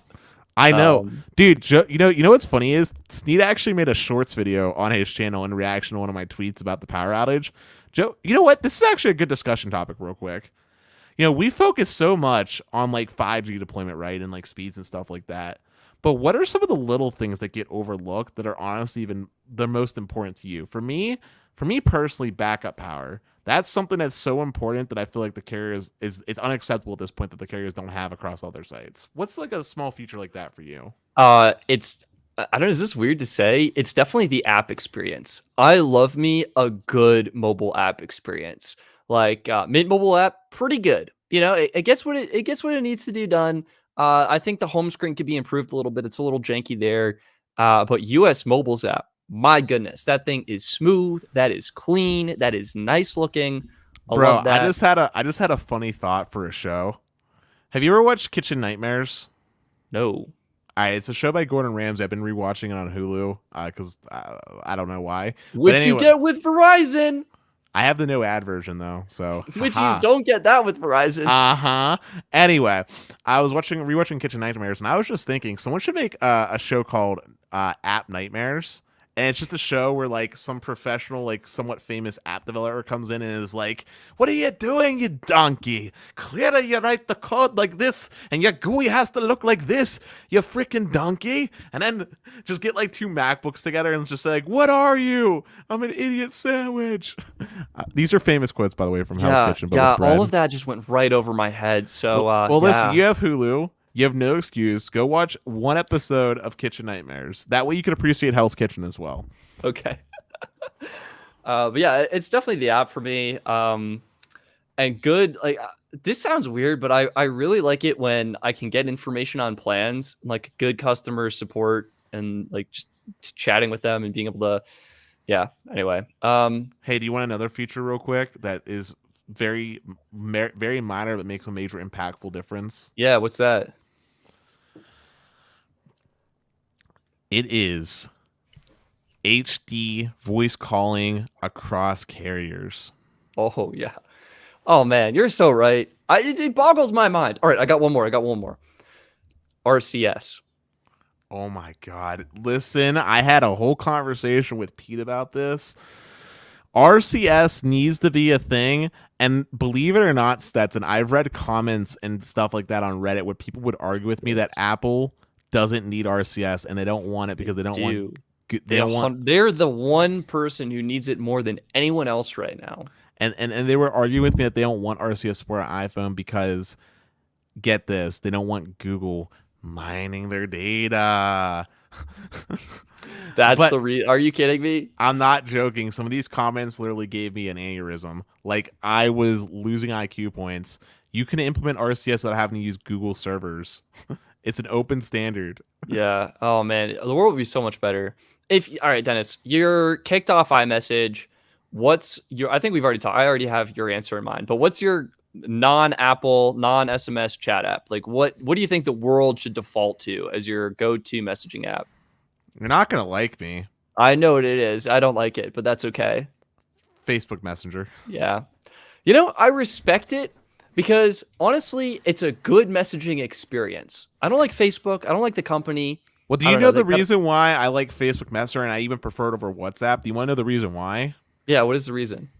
It just works and everyone's there and you don't need a phone number. No, there's a bigger, more important issue here. You don't need a phone number tied into it. Yeah. Yeah. That's a bigger issue. I don't want people knowing my phone number because we talked about how your phone number is basically like the new social security number because you have to use it for two-factor FA and stuff like that, right? Yeah. I don't want people knowing my number. I'd rather have it be some random username, right? That's not Dennis's number. You can call and leave a voicemail and we'll answer it on the podcast. Hey, did you ever get that fixed? This is Google Voice. It should be fixed. And yeah, I just need to set up and plan ahead a little bit more. I was going to say, because if it was, we should get a test call real quick while we were live. I know. Dude, here's the problem. I need to use this audio interface. You see this audio interface right now? Does it look like it's plugged in? No, it does not. It's not plugged in. Yeah. And I need to get an adapter, which I had lost, but I just found on my floor, neatly categorized. So and Stetson, if it wasn't Facebook Messenger, listen, I'm just talking about it as a messaging app. I'm not talking about it as like a good company that I actually want everybody to use because it's Chinese owned. But do you want to know what the best messaging app I ever used was? It was WeChat, wasn't it? Yeah. WeChat. You know what? I'll agree with that. I haven't used it ever, but the integrations I've heard it has is superb. If you're on mainland China, the integrations are superb. It is your payment method for everything. It is like your Instacart. It is your I need to find a dog cleaner real fast. It is your everything. And the reason why I use Facebook Messenger is because it's the most akin thing that we have in the West to a WeChat. I'm not saying Meta or Facebook is a great company, but they got a good messaging app. It very much looks like iMessage, and it pretty much. Yeah, that's the best. Like honestly, in the typing indicators, it's amazing to me. I've been actually trying to use the dating apps a lot. Your Hinge, your Bumble, your Tinder. It's amazing to me how bad the messaging experience is on those apps. So like it makes me not want to message people. So people are saying Instagram as well. Fun fact. Oh no, boo! No, big hold on, down. Hold on. Fun fact. Oh, it is Facebook Messenger. Instagram is Facebook Messenger. It's all Meta now, so it's all owned by Facebook. And then Snapchat is horrible. Oh, that's the absolute worst. Everything deletes. I can't tell what I've said. It's a nightmare. I hate that. And people get pissed when you save the messages in a group chat, but I like having that there. I just like, can we please use something different? And then Kik. I've used Kik when I was like 13. It's garbage. Kik is garbage. You know what, Ryan? I think I might go with you on WhatsApp because WhatsApp is great because it doesn't have the annoying ads like Facebook Messenger does. And it's definitely the most akin to an iMessage experience because it's tied in with your phone number. My problem with WhatsApp, though, is that tied into your phone number. Well, it's not just that. It lacks the ability to sync across multiple devices at the same time. Like if I have WhatsApp, really? Really? And yeah. You can't have it synced across multiple phones. You can only have it on one phone. I'll be darned. That's a problem with Signal. Actually, you think it might be possible to sign in, but it's like not easy. But here, Facebook Messenger fixes that. There's a bigger problem, Stetson. If I have WhatsApp signed on my phone and I pop in a different SIM card with a different number, all my WhatsApp. Oh, that is the worst. Oh, I know exactly what you're talking. That happens to me all the time. Yeah. So like, that's the reason why WhatsApp is bad.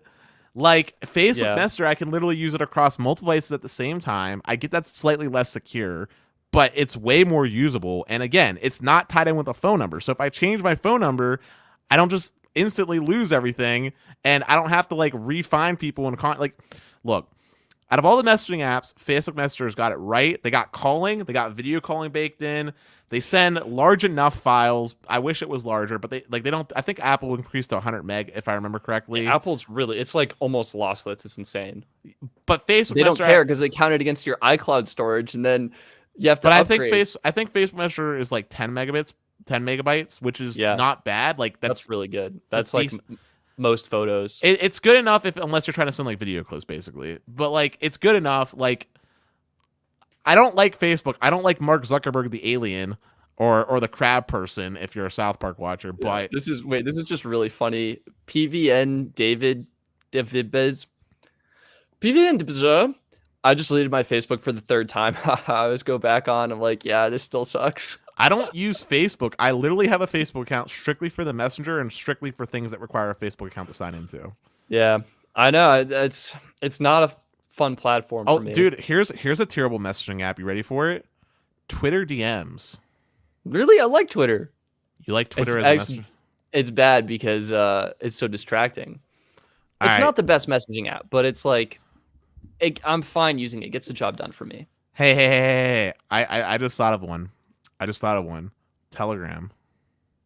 Telegram's actually really good. I like Telegram. Telegram's not terrible. I would say Telegram. I'd be on team Telegram. I think so many more people use WhatsApp that it would almost make more sense to migrate over to that. Like it'd be great for our European friends. Listen, I have WhatsApp on my phone. I would migrate over to WhatsApp if I had to, if that was the consensus. But no one's using it. There's no consensus. It's just. But if we're gonna make a consensus and it's gonna be Facebook owned anyway, I'd rather just use Facebook Messenger. I respect that. I dislike it, but I respect it. And I would appreciate it if Facebook Messenger didn't require a Facebook account to use. Like I wish it was just. I don't think they do. I think you can sign up with just your phone number. Yep. Well, I need to try update. It out. Make a second dentist. I need to make a separate Facebook account that's just clean and only add specific people.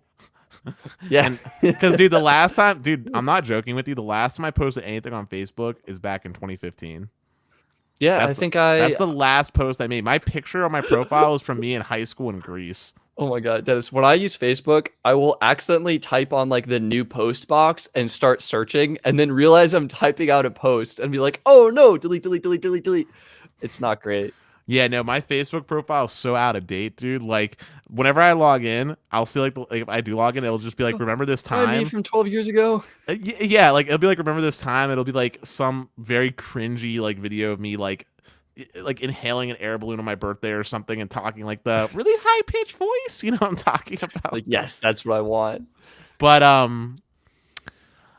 yeah, messaging sucks in the US. RCS would be honestly the better answer because it is the default. Like you don't need anything. Like it just works type of deal. And unlike other countries, we have unlimited texting baked in with all of our plans. We didn't have the whole texting. Yeah. I mean, we did, but then it just wasn't. We didn't get enough people, and then. Gosh darn it, iMessage is just magic. Mean, look, if Apple wanted to make iMessage the de facto, I'm not opposed to it. Like, if Apple said one day, you know what, we're going to pull our heads out of our asses and let iMessage work on Windows. Tap the brakes on that, prod. You know Apple's not going to do that. Dennis, head stays in the ass, okay? All right, how about this? Because this was another argument people were crying about, all right, in the comments when I think it was 9 to 5 Mac, I was reading these comments. Yeah. People were saying, why does Apple have to adopt Google's standard? Why doesn't Google adopt iMessage? The answer is because Apple doesn't let them. But how about Apple let Google adopt baked in iMessage support right into messages? Just make that the de facto. Like, look, jokes aside, I wish someone would actually just copy what iMessage does. Like literally copy paste. So it's tied in with like your email, right? But also tied into your phone number. So both. So if people wants to search for your phone number, they can find it, or you could tie it in with your email and just have that work. Have it work across all your devices. Have it automatically convert down to RCS and then SMS, which, you know what? Since we're throwing out shade, one of the whole problems with RCS is the fact that things like WhatsApp and Facebook Messenger don't support RCS either. Oh, and people set those as their de facto messaging apps, and they'll get SMS. This is like iMessage V2. It's the exact same problem. You have your iMessage, you have your like friendly messaging service, and you've got SMS. Disaster. Wait, what's this?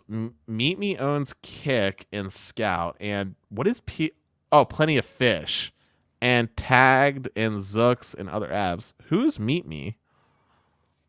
I don't know, but they own Kick. The owners of Kick. Well, Kick is garbage. I don't know why anybody would use Kick. Also, I'm not, as far to the best of my knowledge, is Apple mining? No, I don't think they mine data. I mean, they know how many messages are sent and received on a daily basis, but they're not like reading your messages. They're so privacy focused. I don't think that's happening. So apparently, Luna the Body is a streamer celebrity on Meet Me, which I have no clue what that is. I'm gonna assume it's a dating app. Group me. Austin's correct me. Oh, or maybe he's suggesting it. Did you ever use Group Me in college? I did. It had one explicit, and I almost liked it for that. One explicit use, group chats for group projects, and that was it. And I like that because you're like, wow, I need to talk to this group. Oh, obviously it's on Group Me, but it's a terrible messaging app. It wasn't bad for groups, like you said, and you are correct. The features are bad. It doesn't like the way the bubbles send. There's no reactions. Here's what annoyed me about GroupMe though. It required me to download yet another messaging app to my 25 plus messaging apps. Like, not a problem. Sign me up. You know what, dude? We haven't, as far as I'm aware, we stopped using it. But you forced me to create an account and sign up for Swift. No, Twist. Yeah, that's another messaging app. Like, that's actually a work productivity app. It's so different. It's literally just like Microsoft Teams and Slack. No, it's Slack. I have it right next to Slack. I might switch us over to Slack. By the way, you have Slack, right? No.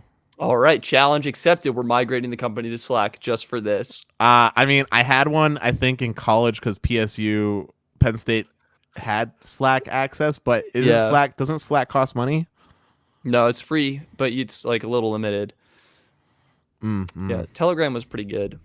I mean, honestly, Discord has a whole host of issues with privacy and so many other things. But yeah, they were hacked too. But Discord, yeah, they're bad with mining data. It's not a good messaging app because I can't see people's names. But Discord is, for all intents and purposes, pretty solid, especially if you have Nitro, which, Carlos, tipping my beanie to you, who gifted me Nitro for a year, because with Nitro, you get to send, I think it's 100 megabyte large files, which is fantastic. Wow. You got the screen share functionality, which is great. Dude, the only thing, you know what I wish they would add in Discord? When you're doing the screen share, I wish there was the option for like remote control, similar like if you're using something like TeamViewer. Oh, dude, you know the craziest thing? Apple Messages, just the standard Messages app on your Mac, has not only screen share, but screen control built into it. Which one? You know how the Messages app, like just iMessage, but on the Mac. Okay. Like you go to your Mac and you find your message, but the green screen is killing it. Can you see me through it? No.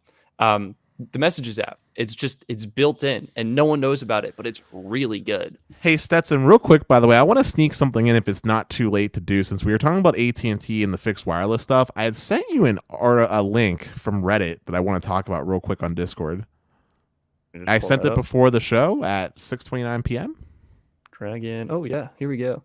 Oh, we should round this off. I actually got to get going in like 10-ish minutes. So all right, let's bang it out in 10 minutes. Bang it out. Wrong screen. Boom. Boom. Worst case scenario, I just keep going, but okay. So, Stetson, this is a prime example of when T-Mobile home internet is a great option for somebody. This fixed wireless? No, this is DSL from AT&T. Oh no. They live in an AT&T DSL area. This is what happens when we have monopolies. Look at this. Are you guys seeing that? $140 for 50 megs per second with a 1 terabyte cap. No. Who were we talking to before? This is worse than that. Woof. Yeah.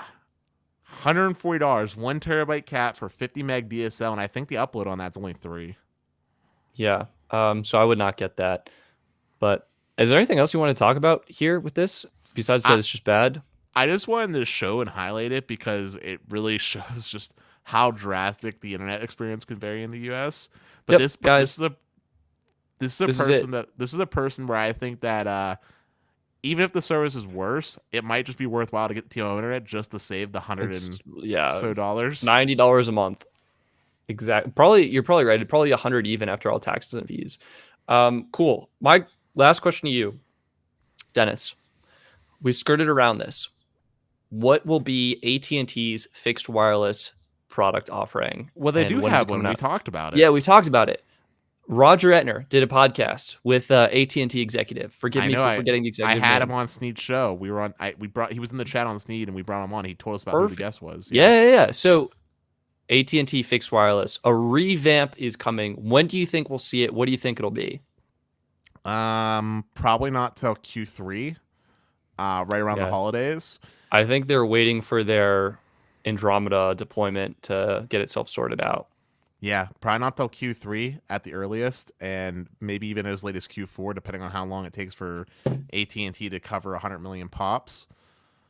And when they do, I think it'll be very comparable to what Verizon's doing. 50/70, 2 plans. Yeah, where they'll have like 2 different offerings, and they'll also do some type of discount for bundling if you get a lead or something like that. Yeah, I think they'll do the discount. I think T-Mobile won't do the discount. Actually, I found this out, but apparently T-Mobile actually has behind-the-scene discounts. Huh? Yeah, they're like promos that like apparently they can like match certain offers, I guess. I'll be darned. I didn't know about that. Hadn't heard about that. Yeah, I don't know how you get them applied or how it works, but like apparently if you live in certain areas, it's very like hyper competitive areas or something like that. You can get like special promo offers on the T-Mobile home internet. I will take that with a small grain of salt until I see a specific promo offer. I don't know why you're telling me that, because I think last year I showed you how Comcast was doing special. Comcast does it. I don't know. Whatever. Anyway, I'd like to see more specifics before jumping on that bandwagon. Anyway, Austin's saying AT&T offers the $140 a month plan for a terabyte, and Austin actually just switched to Verizon 5G home internet. No, it's not LTE. He got the C-band one. Oh, he did? Yeah. He got really lucky. So we should have him on, talk about it, share with the fans what's going on. Yeah, I think that's about it. Any other questions?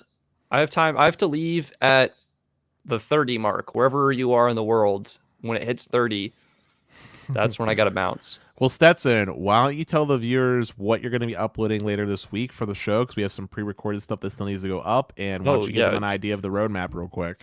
All right, let's take a look. We've got episode 57. It says 57 full. I can't remember what we talked about. We did an epic one on DOCSIS 4.0. So that might hit the streams pretty soon. And we have our open signal speed test results, Q4. That one's great. Oh, man. Yeah, we have a backlog, a catalog of content that's just been waiting to be uploaded. We had some great guests, and we got edited. We did a previous live stream. Oh, by the way, Roger said this when I was on the Sneeze stream, but he said we should reach out to him. He would be open to coming back on the show. Oh, sweet. Yeah. Oh, awesome. Oh, yeah. I'll reach out to him again. And, I meant to tell you about that behind the scenes, but before I forget. Thank you, Dennis. Yeah, let everyone know. Oh, surprise guest, everyone. Now they'll know. They don't know when. And honestly, I think it's worthwhile. Why Roger's not great. Let him leak? And honestly, tell them a little bit more about how they can find out more about behind the scenes. Where can they find out more behind the scenes of what's going on the show? Hint, hint, Patreon. Okay. Yeah, if you guys want, the episodes are 2 of them are already up for Patreon members. One has 49 views, one has 19 views.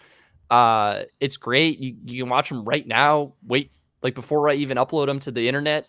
Patreon.com/Stetson Doggett. I want to give a huge thank you to Patreon supporters for helping make everything we do here possible. I mean, I'll give a prime example. Is back to the website. Like, people are asking, no one asks, but if you're wondering what I do with all the generous Patreon money, it goes towards like building the website. This costs money to host per month. And this whole compare plans thing, the reason I was able to make this happen is because I found a new plugin for the website, which also costs a bit more money, but I'm investing it back in to try and make the best experience possible for you guys so you can find and compare plans that you're interested in. You can click on, let's say, like US Mobile's plan and see like all the details of it, get the information you need. I'm building out information on the international perks as well.